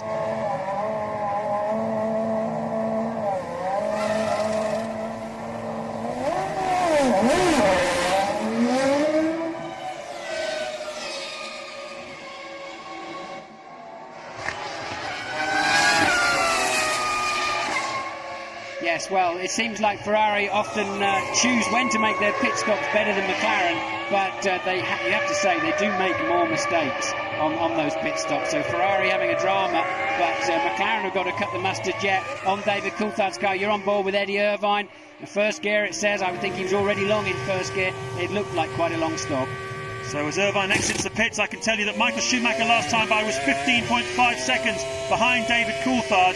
So Coulthard, I think, needs about 21 seconds, so it's going to be very touch and go. Well, we know for sure this is Coulthard's final stop when he has to come in. Now look, does he go in the pit lane? Yes, he... No, he doesn't. No, he doesn't. He was pointing at it. It didn't go in. So Coulthard has got yet another opportunity to eke out an advantage. He's on low fuel now. He should be making well over a second a lap advantage. I've actually misread the screens, Martin. I apologise. It's 22 seconds Schumacher is behind Coulthard. He's 15.5 behind Rubens Barrichello. So that's pretty much the window that David needs. I reckon it's about 21 seconds. It's going to be very, very tight when he makes his second stop. But I think Coulthard, barring any misfortune, should be able to get out in front. And Barrichello, of course, will have to see how the computer works itself out. I think Barrichello will stay in fourth place, but much, much further away. Remember that terrible stop on the right front wheel. Barrichello goes over the line now. He's 9 seconds behind Hakkinen, so he couldn't make any advantage. The first four stay the same. Has Coulthard got enough of a lead? Michael Schumacher's got a pretty hot pace on a new set of tyres, a 120.6, but Coulthard's still 6/10 up. This is crucial. McLaren are out in the pit lane. This is a Grand Prix winning pit stop coming up if they can get it absolutely right. David Coulthard has done everything that could have been asked of him on the racetrack. Now will the mechanics do everything that's asked of them in the pit lane? This is the stop which will decide the outcome of this French Grand Prix, although I'm sure there's still some racing to be had out on the track as well. But as we watch Mika Hakkinen, David Coulthard is coming down and closing in on his second and final stop. He's in the pit lane now, and we're cutting to him. Here he is, David Coulthard, the race leader. He has 23.3 seconds lead over Michael Schumacher in second place as he comes to a stop, and the fuel hose goes on. Forklift is the name of the guy who's applying that fuel hose. A terrific guy, a very experienced man. Brilliant pit work by the McLaren crew. 7.5 seconds, the clock stopped late, and that should be enough to give David Coulthard the lead of this race as Schumacher comes to the Elysee corner. Yes, and look, Coulthard joins the track. He is indeed ahead, but he's got to pick up speed. Michael Schumacher is already up to speed. Coulthard will retain the lead of the French Grand Prix, but I don't think Michael Schumacher will be very far behind by the time they get down to Adelaide, but far enough, I suspect. Amazing pit work there by the McLaren team. They cannot be praised highly enough. David Coulthard did a fantastic job getting past Michael Schumacher on the racetrack, and what a great job by the pit crew. So Coulthard leads from Michael Schumacher, then it's Mika Hakkinen, Rubens Barrichello, Ralf Schumacher's fifth, and Jacques Villeneuve is in sixth place.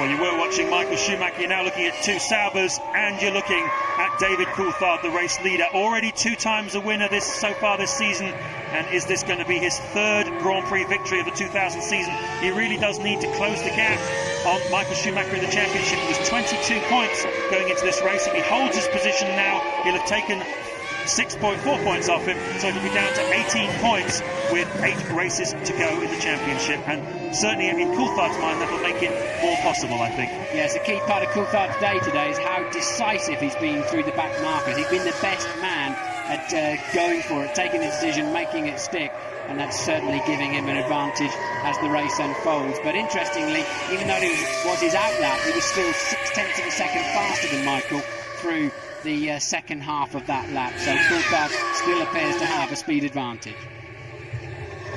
Yes, 2.1 seconds Schumacher to Hakkinen, and you certainly shouldn't rule out Mika Hakkinen at any stage of the game. Been a little bit lacklustre recently, Mika Hakkinen, but seems very fired up today as in comes Ralf Schumacher from 5th place. So his second stop on lap 47, quite a long middle stint for the Williams team. Jenson Button is still in 9th place, so he's dropped away from his teammate a little bit. Ralf has been able to drop him, but I think when Ralf comes out, you'll find Jenson pretty close to him, and there is Ralf back out on the track as Michael Schumacher now sits in his cockpit and thinks very, very hard about what he's going to do about this McLaren situation. Little picture there of Mika Hakkinen taking off, I think. Yes, Mika Hakkinen sort of cutting out the chicane almost altogether. Now, if you gain any advantage from that, you might get black flag. Hakkinen putting his hand up, saying, "Hey, I've slowed down. I've not made an advantage here." Coulthard onto the pit straight.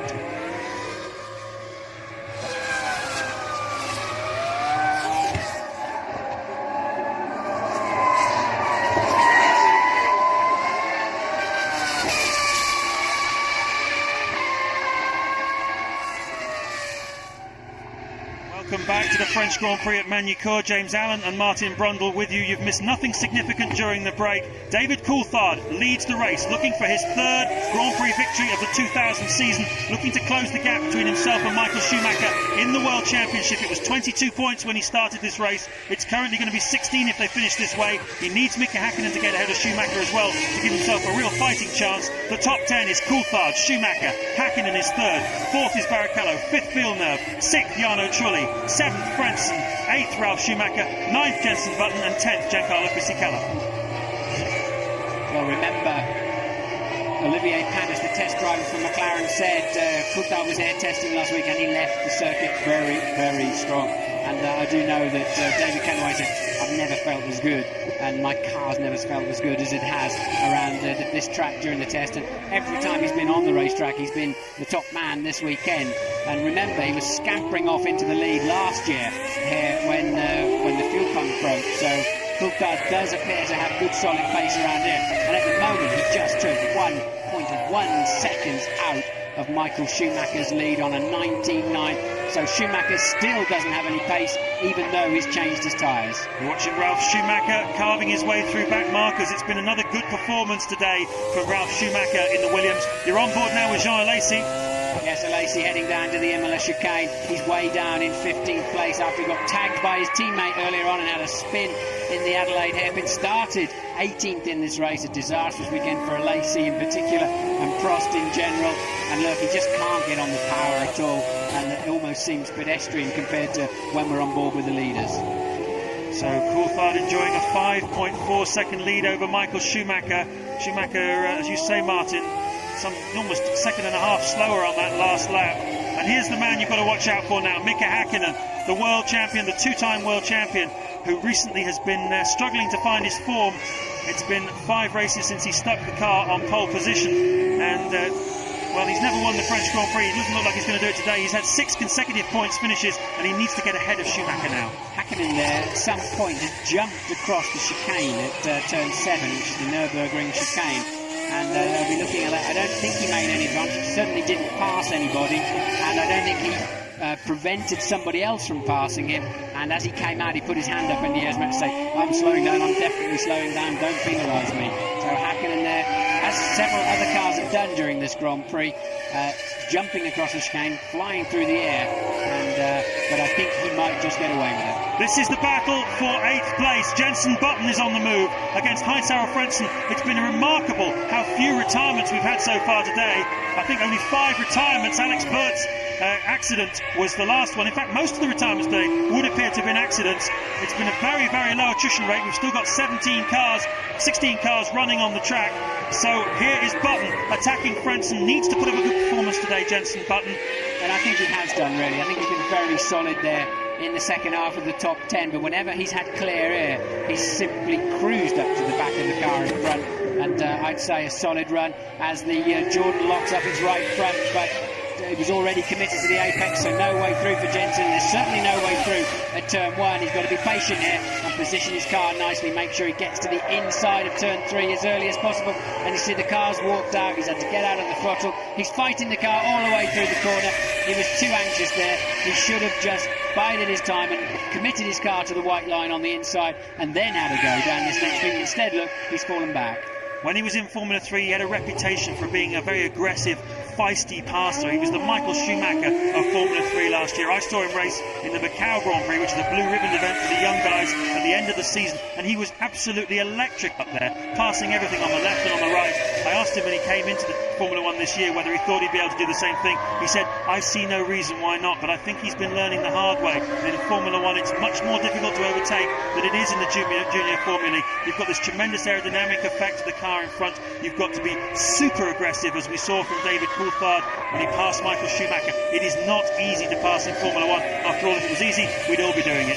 Yes, and that's Häkkinen finding it's not easy at all to pass. He's just over a second behind Michael Schumacher. Now remember, earlier on in the race, Schumacher got off to a good start. Barrichello somehow leapt past Coulthard, and it ran very much like that with Häkkinen in 4th place.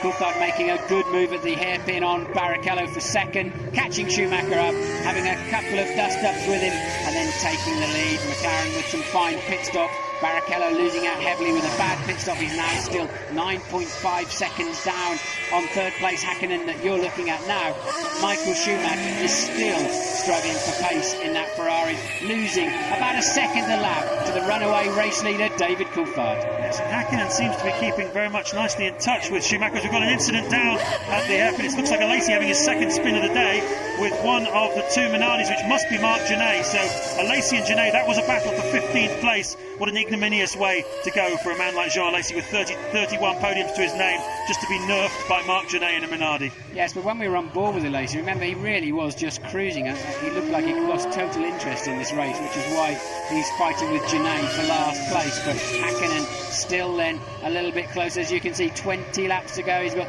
20 opportunities really into that hairpin. You've got to assume that he's got a similar setup to Coulthard, and therefore his McLaren is good under braking. It didn't look like it in there, did it? He never did quite make the line into 180. So David Coulthard sitting very pretty at the front, 8 seconds now ahead of Michael Schumacher, with Häkkinen, as you can see, holding station behind. Barrichello is 4th. Jacques Villeneuve doing superbly well. We haven't seen him, but he's going brilliantly in 5th place in the BAR, and Ralf Schumacher is in 6th place. We'll be back in a couple of moments.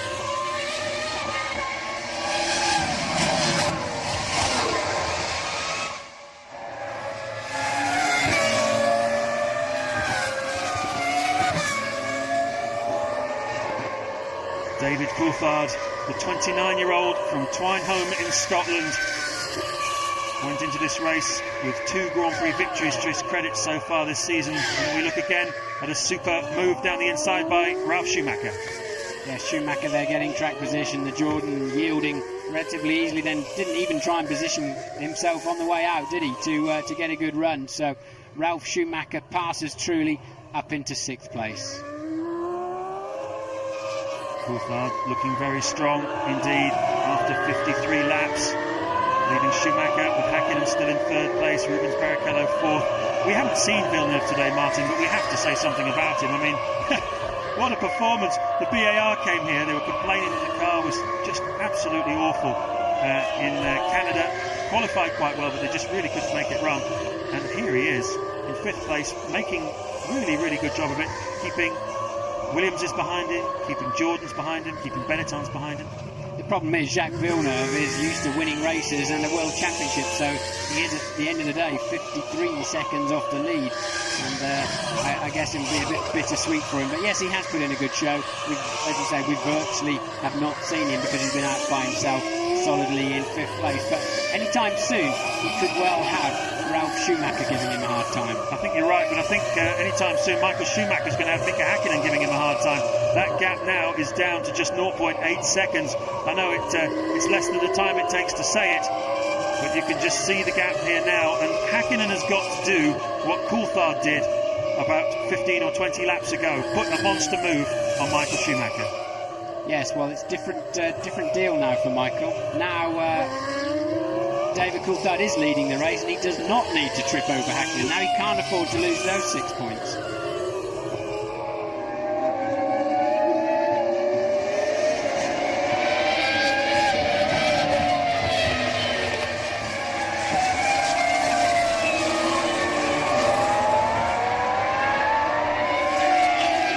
French Grand Prix at Magny Cours. David Coulthard is leading from Michael Schumacher and Mika Häkkinen. And this happened while you're away. Ralf Schumacher taking over 6th place from Jarno Trulli, slicing up the inside. Trulli didn't really defend in an aggressive way. It's a short replay, that one, but and didn't have a go on the way out. Ralf Schumacher now catching very quickly Jacques Villeneuve in 5th place. Not often you see Michael Schumacher fading during the course of the race. I'm absolutely certain it's nothing to do with his physical condition, but Mika Häkkinen now is in a position to do to him what David Coulthard did to him about 20 laps ago. Yes, I don't know whether Coulthard had traffic on the last lap or whether they've told him to slow. Whatever, it wasn't a great lap for Coulthard, a 22.2, and you're going to see Barrichello. This is a replay, but it's the first time we've seen it.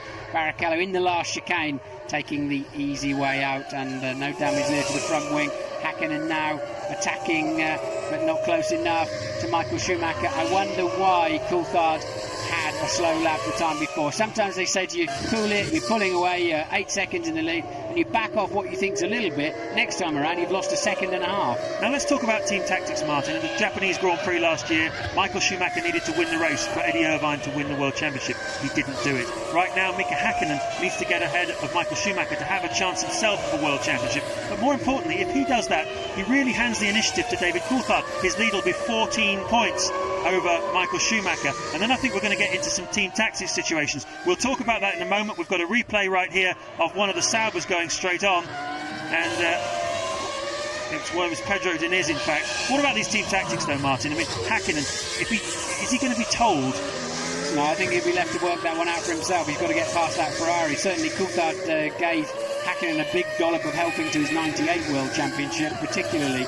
And but at the moment, Häkkinen's thinking only of his World Championship, and understandably so. Louise has got something to tell us. Yeah, just a note on the contrasting moves down here in the pit lane, Martin. Obviously very subdued at Ferrari. They watched their man Schumacher overhauled by Coulthard. No obvious explanation that they'll give me anyway for Michael's lack of pace. Rubens paid a heavy penalty for that crumpling the pit stop. That was a cross-threaded nut. In contrast, the tension is really building at Ferrari. The boys sitting watching the race in the garage, they know as well as Coulthard knows that it's critical to get a good result today in order to keep their championships hopes alive. So far, it's all going according to plan, but there's a way to go yet. Well, I don't think it's quite according to plan, because Coulthard is still edging away at 1 second a lap. So whatever, I guess it was passing of traffic, and now we see Coulthard coming up to lap. I think it's Jenson Button who is still squabbling with Frentzen over 8th and 9th place. So that demonstrates the kind of power and speed that Coulthard and that McLaren have had through this afternoon. Yes, it's a really quite impressive performance by David Coulthard.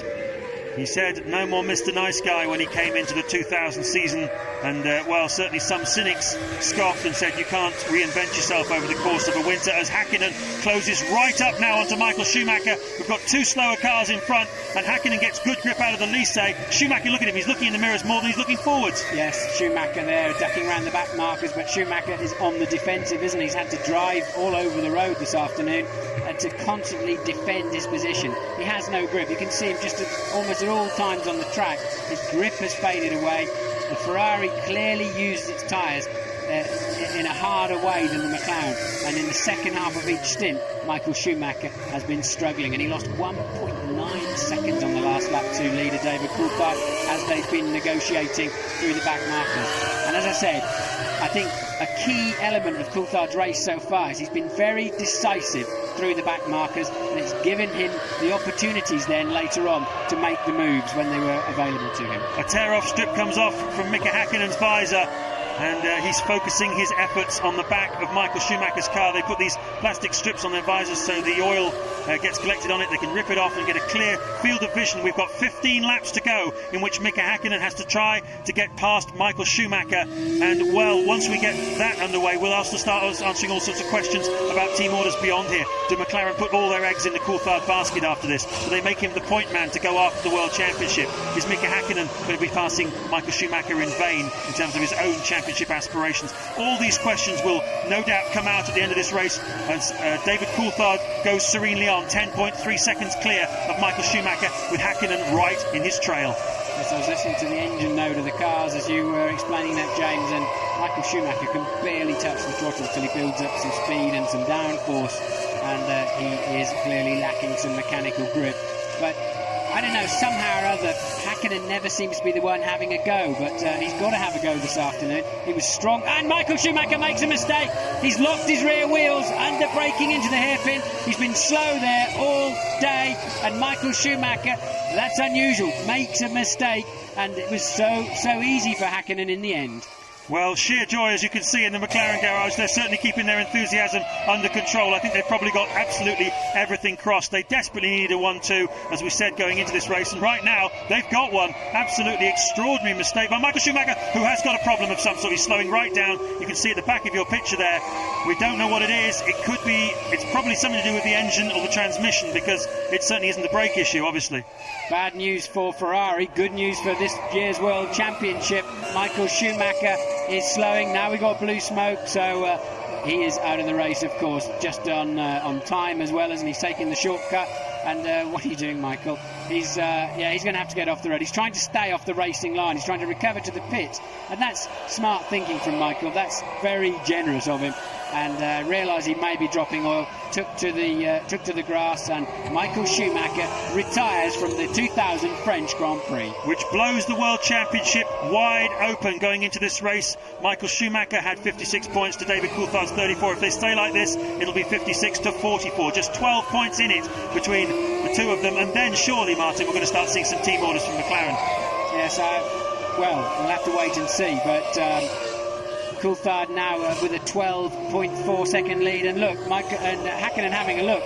Michael's, I guess it must be a gearbox problem or something. Michael already looking around, and I think it threw it into gear and just locked the rear wheels. It wasn't as if he braked too late. He clearly already had a problem as he was heading down that back straight, and that elevates Barrichello up into third place, and Hakkinen and Coulthard, two McLarens ahead of him. You know what that reminds me of? That reminds me of the thing that put Rubens Barrichello out at Silverstone. He did a very similar thing in the Woodcote corner. We all thought that he'd made a mistake, but in fact it was something to do with the gear ratios, the hydraulics.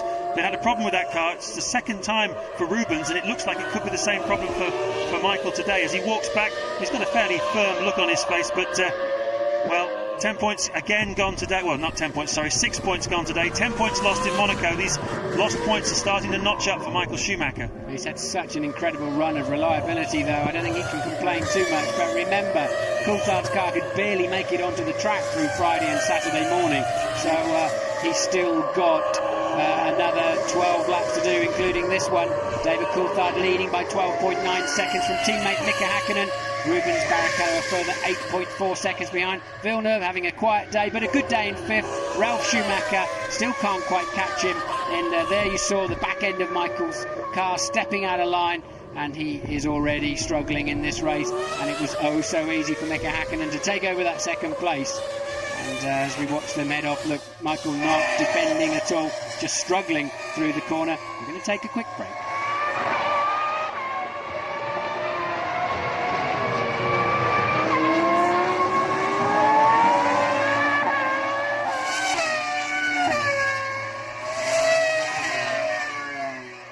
So Ferrari's legendary reliability seems to have let them down once again. Michael Schumacher, of course, had a suspension breakage at the Monaco Grand Prix. We mentioned before that twice Rubens Barrichello has had hydraulic failures, but at the moment it's Rubens who is still on the road, and Michael who's parked up, and McLaren that are going very strong. They themselves have had reliability problems this year. They opened their account in Australia with a double retirement. Mika Hakkinen then went on to retire again in the Brazilian Grand Prix, which really would seem to have put paid to his World Championship chances at that stage. David Coulthard, of course, finished second in that race, but was subsequently disqualified. And if he goes on to win this race and closes up to 12 points behind Michael Schumacher, he may well look at those 6 points he lost in Brazil, his disqualification for bodywork infringement, and he may well say, well, if only I had those, I'd be 6 points behind Michael, and then it really would be game on. And I would also gently remind him about stalling the car on the grid in Canada as well, because I think that was a pivotal point of Coulthard's World Championship year. So let's take you down the field then and just show you where everybody is. Coulthard leading by 13.4 seconds now over his teammate Mika Hakkinen. Rubens Barrichello is 9.5 seconds behind in third place. Then Jacques Villeneuve promoted to fourth by the retirement of Michael Schumacher. 35 seconds adrift of Rubens Barrichello. In fifth place is Ralf Schumacher. In sixth is Jarno Trulli. His teammate Heinz-Harald Frentzen is right behind him in seventh. Jenson Button still going strong in eighth place, but he's been dropped by Ralf Schumacher, who's now got 2 cars between himself and Jenson Button. Giancarlo Fisichella making a terrific climb up from a very poor qualifying position. He's now in 9th place. And Mika Salo having another reasonable day in 10th place in the Sauber with his teammate Pedro Diniz right behind him in 11th. 15 cars, I beg your pardon, still running, and just 7 retirements.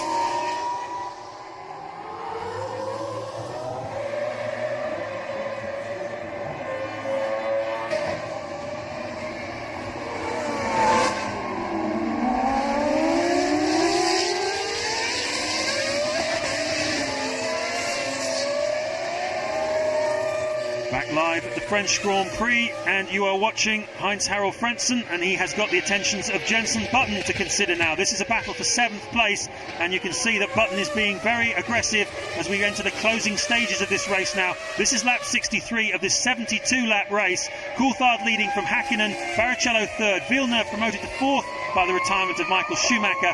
Fifth is Ralf Schumacher, as you can see. Sixth is Jarno Trulli, seventh Frentzen, and eighth Jenson Button. What a terrific motor race so far, and it looks like there's still more to come. Yes, this is a three-way fight actually. Don't count out Fisichella, although it's for 7th, 8th and 9th.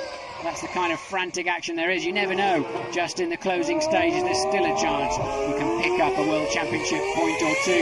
Eddie Irvine, the only Jaguar still running, down there in 12th place. A dreadful afternoon for Jaguar, although Irvine now finally seems to have found some pace. He's the fastest man on the racetrack. Earlier on, they were full 2.5 seconds a lap off the pace. But this is the fight for 4th place. Jacques Villeneuve, and just 9/10 of a second behind Ralf Schumacher, the Williams BMW team leader. And well, he caught up reasonably quickly to Villeneuve, but hasn't made much impression now he's arrived on the scene. Ralf has had a terrific day. Well, both of these two guys have had a terrific day, and well, it would be unkind for either of them to lose out towards the end, but that's motor racing, and certainly Ralf Schumacher certainly has clear intentions of getting that 4th place away from Jacques Villeneuve. It's been a while since Ralf Schumacher has scored himself any points, 3 races in fact. And Ralf just touching the back there, James, while you were looking out of the window. Ralf just touching the back of Villeneuve's car there, coming into the last corner. And never going to be an overtaking opportunity, but Villeneuve extremely slow through there. Ralf lucky not to lose his nose. It's been confirmed actually, it wasn't a hydraulic problem on the Ferrari, it was indeed a blown engine. So whether Michael had got a bit of oil coming out of the back of it as he turned into the hairpin, he certainly lost the back end in a hurry. Looked to me like it still was a downshift problem rather than a driver outbraking himself, but still the fight goes on for 4th place. Villeneuve and Ralf Schumacher. Michael Schumacher out of the race with a flown engine. Yes, this is the scrap for 4th place. And you can see these bits of tyres now. They call them marbles that are starting to form up on the side of the road. As once again, Ralf Schumacher seems to close up very nicely, under braking for that 180 corner and accelerating out 130 miles an hour as they make their way up towards the Imola. The very, very fast chicane. It really is breathtaking how quickly they go through this chicane. About 135 miles an hour through it. Just the change of direction of these Formula 1 cars, simply sensational. And Ralf just seems to have a little bit of edge at the moment. That VAR doesn't seem to quite have the legs. Well, Ralf got the same facilities, i.e. a car that he can brake extremely late in, just like Jenson Button has behind Heinz-Harald Frentzen fighting for 7th, but they just can't seem to make it stick. Maybe they can't get through turn 3 fast enough. They certainly don't have an excess of straight line speed, so both the Williams, I think, handling extremely well, tucked up behind slower cars. Coulthard leading then by 15 seconds from Häkkinen and Barrichello 4th. This is the battle. Barrichello 3rd. This is the battle for 4th place between Villeneuve and Ralf Schumacher, both of them needing points-paying positions today. And VAR started out the season very strongly. Got points in the first Grand Prix in Australia. And since then, it's fair to say that Villeneuve has not had the happiest of times. He hasn't scored any points now for 5 races. He looked quite good in Canada, qualified up in 7th place. And certainly looked as though he was going to get some points, but failed once again. Meanwhile, Ralf not scored for 3, so which of these two is going to come out on top? Now, this is a good idea of just how much grip they lose during the Grand Prix as the tyres wear away. Last week, when they were running on the tanks, they were in the 1-minute 16s and 17s on a test circuit when it was quite a bit cooler at certain times. Now they're in the 1-minute 22s, a full 6 seconds a lap slower. And, well, a Formula 1 car goes an awful long way in 6 seconds, but that's why that just demonstrates to you how much they're struggling for mechanical grip out there. No sign of the rain which some people forecast earlier in the day. It's still a sunny day. The clouds are coming over. The track temperature has dropped a little bit as the Jordan locks up a wheel. Heinz-Harald Frentzen still being attacked by Jenson Button, and Button obviously putting a lot of pressure on Frentzen because Frentzen's starting to make some mistakes, I think. Yeah, solid day for Jenson Button. He's had 3 or 4 pretty lacklustre weekends recently, but I would say this is one of his strongest performances of the year, and very, very timely too, but still he can't get past that Jordan, even though without doubt he's in a faster car, faster package. And the real sad thing about this, Martin, it's been a terrific scrap throughout the race between Frentzen and Button, but look at it, it's just for 7th place. This isn't for a points paying position. Of course, one of the cars in front may well retire, but all this effort just for no points at all. Nothing to show for it. You'd rather finish nowhere than 7th, but you know, remember Jenson Button made a great move, I think it was on Verstappen in the Brazilian Grand Prix to take 7th place. Later on, Coulthard's thrown out of the race in the McLaren for a technicality, but it ends up picking up his first World Championship point. So he just can never give up. You mentioned that disqualification of Coulthard's in Brazil, of course. He was second in that race. If he'd been able to keep those points, he would have been, if he wins this race today, just 6 points behind Michael Schumacher at this stage in the World Championship. Obviously the 6 points were taken away from him, so he'll be 12 points behind Michael Schumacher if he can hold on, and he's just got 6 more laps to do in this French Grand Prix. And well, he may well look back at Brazil, he may well look back also at Canada, where he stalled on the grid, as 2 opportunities. Without those 2 things, he would be right with Michael, and it would be game on for the championship. As Murray would say, if his F1 spelt backwards. But yes, I do believe Coulthard was robbed. It's my personal view of those points in Brazil. But you have to say he gave them away on the start line in Canada. Whatever the reasons, he stalled the engine and gave away a solid 6. It may have cost him as much as 14 points. I think he could have won that race. I think in the race, it would be similar to today. He had some good pace in a race setup. And of course, Michael went on to get the full 10, whereas he may have only got 6. And David got absolutely 0. So it cost him very dearly. But there's still 9 races, including today, to turn that around. Well, I was going to say that's enough for looking backwards. Let's look forwards, because we've still got a championship on our hands here, very much alive. David Coulthard is taking the fight to the Ferrari of Michael Schumacher. It looks like these two are going to be the 2 main championship contenders. We haven't had a British championship contender, of course, since Damon Hill, but David Coulthard certainly has stepped up and is making himself known. And every time Coulthard was anywhere, I thought it was a bit over the top personally. See Coulthard, every time he got anywhere near Michael Schumacher, he felt the need to gesticulate and run into him. He wasn't satisfied with just passing him. He had to sort of have a go at him as well and say, take that, and next time I'm here, it'll be even worse. I think psychologically, it's a smart move. So at the front, Coulthard leading by 16.5 seconds now from Mika Häkkinen, who was as little as 1 or 2 seconds behind him earlier on, but he seems to have dropped back a little bit now, Häkkinen. Content, I think, to finish second, and for sure the McLaren team will tell them to hold station. There's absolutely no need for either of them to catch up. Barrichello, you're looking at now on the screen, of course, caught right up to his team leader Michael Schumacher in the closing stages of the Canadian Grand Prix, and was told in no uncertain terms not to pass his team leader. Michael, of course, suffering at the time from a brake problem. Yes, a good drive, a solid drive from Rubens again today, but you can't say sparkling, can you? It was good, but he was always on the defensive, and his pace has been, you know, only where it really should be in that car. It's nothing exceptional, and Rubens, I think, he's in 3rd place, but he's 30 seconds behind Coulthard, and I think he'll wish he'd have got a little bit better setup and been able to stay up with those leading pack to get his first chance of a Grand Prix win. The guy I want to talk about is right here, Jacques Villeneuve. He's locking up a wheel there. He's under all kinds of pressure from Ralf Schumacher, but what a superb performance from him today in the British American Racing Honda. They came here really under a cloud this weekend with the news that they no longer had exclusivity from next year onwards with the Honda Works engines. Jordan would be having them for the next 5 years. A real slap in the face for everybody at the British American Racing team, and yet Villeneuve qualified 7th. He's running 4th on the road. A terrific drive from him, and this will give enormous confidence to all the boys back at Brackley. They've taken such a panning in the press over the last year when they came out big saying, we're going to win our first race, we're going to rewrite the rules, and they did fall in the last year, didn't score a single point.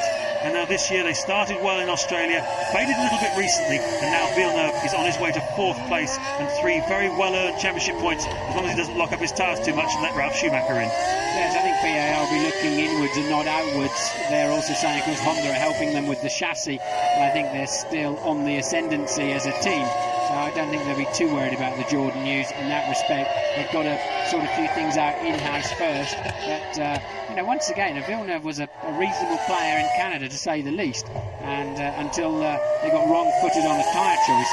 Had he have pitted 1 lap later, Villeneuve would have been a major player in Canada if he'd have put the wets on.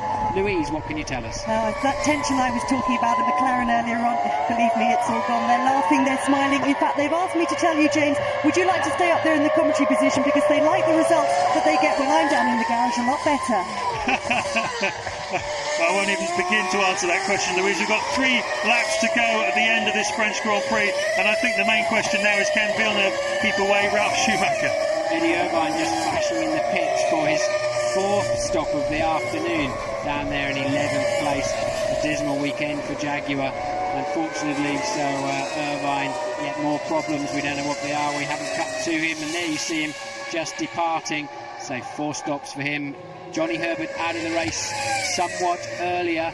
In fact, the second car to retire on 20 laps into the race. Yeah, we should just run through the retirements. The first to go was Ricardo Zonta in the BAR.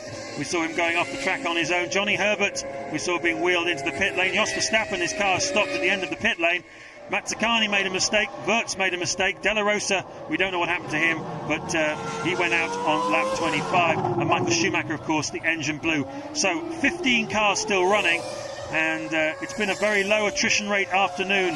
Despite the temperature, it's dropped a little bit now. It's 33 degrees track temperature and 30 degrees air temperature. Still warm enough, and you're on board with Rubens Barrichello. 2 laps to go.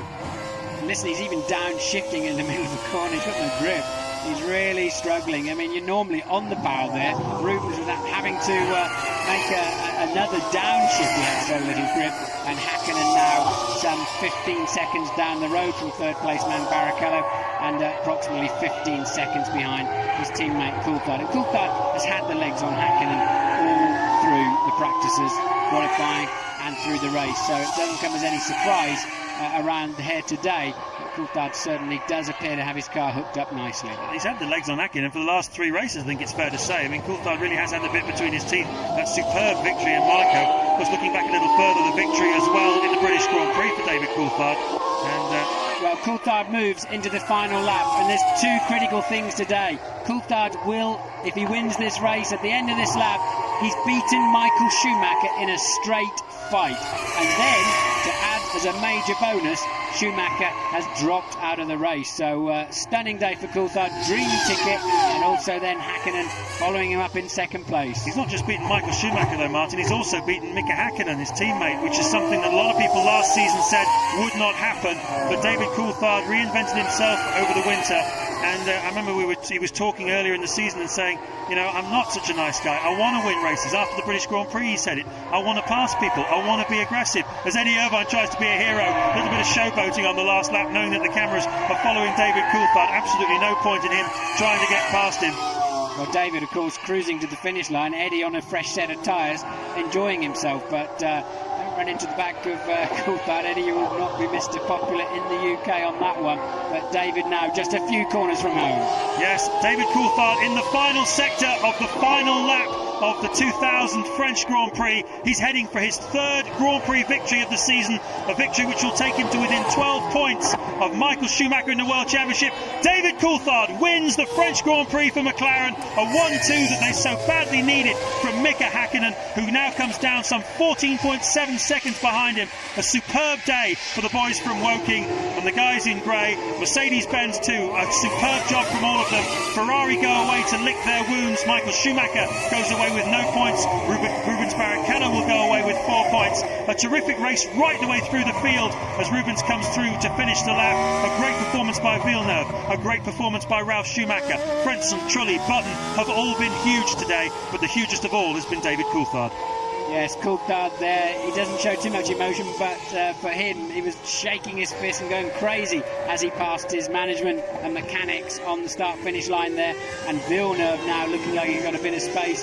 He's going to take that 4th place. He's a minute behind the leaders, but the winning management team there, Norbert Hauger, Mercedes-Benz, Ron Denisov, the McLaren team are already celebrating. Their man is a minute down the road as Villeneuve goes over the line. Yes, more points for British American racing, and well done to everyone at Brackley. I'm sure you'll take enormous confidence from that. Ron Dennis there on the left, Adrian Newey, the designer of the car, as Ralf Schumacher crosses the line to claim 5th place, and Jarno Trulli were waiting for him in 6th. 7th, Heinz-Harald Frentzen, 8th, Jenson Button, 9th, Giancarlo Fisichella, and 10th, Mika Salo. Well, we've got some big sport coming up later this evening on ITV with the European 2000 Soccer Championships, Italy versus France. We've had some fantastic sport here today at Magny Cours in France, and David Coulthard has closed up to within 12 points in the World Championship of Michael Schumacher. 56 points to Schumacher and 44 to Coulthard. Hakkinen on 38 is just 6 points clear of his teammate, and Rubens Barrichello, of course, in 4th on 32 points. The big question marks after this, of course, Martin, will be, is this the point at which Ron Dennis of McLaren tells the team that it's going to be David Coulthard now who has to chase after Schumacher in the championship? They can't afford for Hakkinen and Coulthard to take points off each other from here on in. So that's the big question mark coming away away from here. I don't expect you to answer it for me, but I know it'll be the one that the press are looking at tomorrow, and it'll certainly be the one foremost in the mind of David Coulthard once he's got over the sheer joy of winning his third Grand Prix of the season. Well, as the man who negotiates David Coulthard's contracts, I would like to claim the Fifth Amendment on that one, but certainly it's a question that's got to be asked whether the points difference is enough. At this stage, it's just 6, but clearly if they're going to beat Michael Schumacher, they're going to have to gang up on him. But David Coulthard softened him up a little bit today, didn't he? He certainly did. Schumacher led from the start. Coulthard was stuck behind Rubens Barrichello. It was a 1-2 for Ferrari in the early stages, but Coulthard stuck with it. He got ahead of Barrichello, and then in a heroic move, which I'm sure we will see many, many times again in the future, he outbraked Michael Schumacher to take the lead of the race. And just look how happy he is as he comes into Parc Fermé. His girlfriend, Heidi Luchlinski, his fiancée, I should say, will be waiting there for him, along with Dave Ryan, who runs the race effort for him at McLaren. There are all his mechanics. They're absolutely ecstatic. They've seen Häkkinen celebrate so many times with his mechanics in the past. This is their time now. Heidi's here. They should put her in the car for the next race because she started this race in Monaco, where she's there today. She's not at the racetrack. David Coulthard there shaking hands with his team, and so many of those team players at McLaren have been there many, many years. They're a very loyal bunch. They're certainly getting a fine reward today. Andy Matthews there, David's trainer, the man that went down with David and Heidi in that plane crash. But since then, and even before then really, David has upped his game and set himself a new target, and it's certainly paying dividends. It certainly is. What an amazing day for David Coulthard, and let's hope there are many, many more. And down in the pit lane, Louise has Ross Brawn, who no doubt is not terribly happy. Ross, you had a dream start to the race, but it ended up being a bit of a nightmare for Michael. Yes, the tyres for us weren't lasting very well. Once we get 10 laps into each set of tyres, the degradation was getting very high. So then it became difficult for us to compete. And we were trying to adopt strategies that might keep McLaren's behind, but obviously we didn't manage to do that. How big a loss is today's race for you in terms of the championship? Well, it's 10 points. So, no, it's a disappointment, but we're in the middle of the season. So there's a lot more to fight for. The fight very much still alive from your point of view? Oh yeah, obviously, yeah. We won't give up. Thanks, Ross. Well, nor should he give up. He's still sitting on top of both championships. Let's not lose sight of that. Schumacher's still on top of the drivers, and in the constructors, Ferrari have 88 points.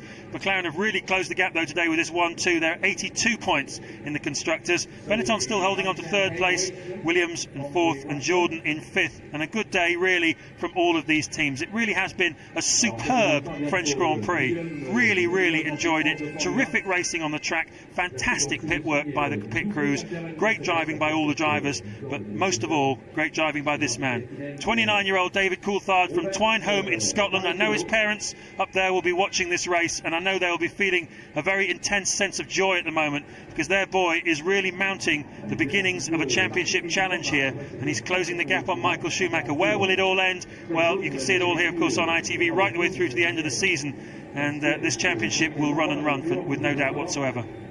Tough racetrack here, and Mika Häkkinen showing all the signs of having completed 72 laps of a very hot Magny Cours. Barrichello too. The crowd, too much for them to cheer for on the French side today. John Lacey finishing last but one. The Prost team having a poor race, but the sole tyre is in the sky. David Coulthard just having a word with the race director there, Charlie Whiting, the man who makes all the decisions, of course, regarding starts and finishes and penalties and such like. McLaren boys clapping as the rest of the finishers come in. Jenson Button and his teammate Ralf Schumacher. Jenson finishing in 8th today, Ralf finishing in 5th place. There's the back of Jarno Trulli, who finished in a points paying position as well in 6th. French and his teammate missed out, and Martin, this was the decisive moment. Yes, I think this is David overtaking Barrichello to take 2nd place earlier in the race, and a very smart move there from Coulthard. He decided early on he wasn't going to make it, so positioned his car for a good slingshot out of Adelaide, and then he always was going to have track position when they arrived down at the Nürburgring chicane. And that's what set him up for the ability to attack Michael Schumacher, who by the end of the first stint was really struggling with tyre wear, and that move on Barrichello was absolutely pivotal at that point in the race, and of course later on, superb move on Schumacher as well. Yes, as I said at the time, that for me was the critical stage. Could Coulthard maximise on that? And he did. He just homed in on a struggling Michael Schumacher at over a second a lap, which put him in a position then to be near after the pit stops and have that big couple of goes at Michael Schumacher. It all got a bit scrappy, but it worked out for Coulthard in the end, and one of his best mates there, Jacques Villeneuve, who's also had a good day in 4th place, wishing the two, well, they're all Monegasque residents actually in view there. Rubens Barrichello picking up his 4th podium of the season as well. We shouldn't forget about Rubens. He seems to have been the bridesmaid this season, as many people predicted he would be at Ferrari. Plenty of Ferrari flags waving in the grandstands here in Magny Cours in the centre of France.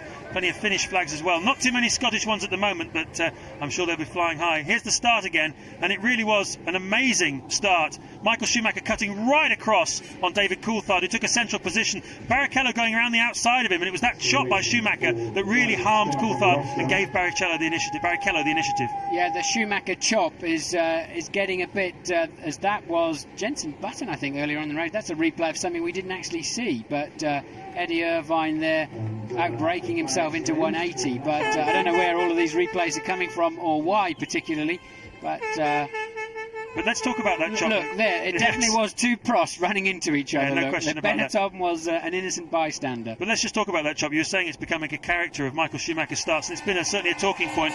Well, let's leave it actually, because let's just enjoy the moment for David Coulthard up on the podium. Lionel Jospin, the Prime Minister of France, of course, up there with him, and David Coulthard wins his 3rd Grand Prix of the 2000 season, and these boys will certainly be enjoying themselves. Mika Häkkinen looks pretty happy in 2nd place. I think it's the best he could have hoped for today. He didn't get a great start. He was 4th in the first stint. Rubens Barrichello, of course, in 2nd place in the first stint, and now the national anthem.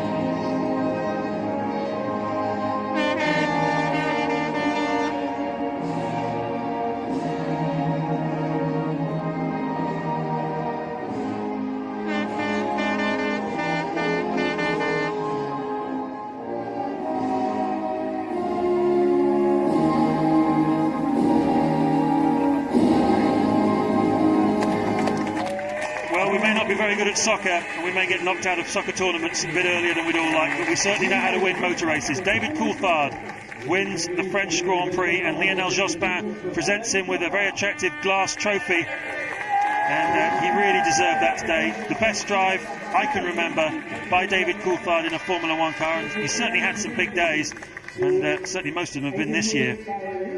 2nd place, of course, Mika Häkkinen, the winning constructor, being presented to Adrian Newey, the designer of the car, the man whose cars have won, I think, 7 of the last 9 World Championships. He really is the top man in the world of design. And Alain Bouffet presenting the 2nd place prize to Mika Häkkinen. And the 3rd place driver will get his trophy from Monsieur Regis, president of the French Federal Sporting Association. And an ordinary sort of day for Rubens Barrichello today, but no doubt about who the hero is today, Martin, and that's your man, David Coulthard. Yes, Coulthard and Häkkinen take the fight back to Ferrari, but is it soon enough, and will it be enough come the end of the season? Just 12 points in it then between Coulthard and Schumacher in the World Championship. A delighted Scotsman drinks the champagne, and the hope there will be plenty more of it for him.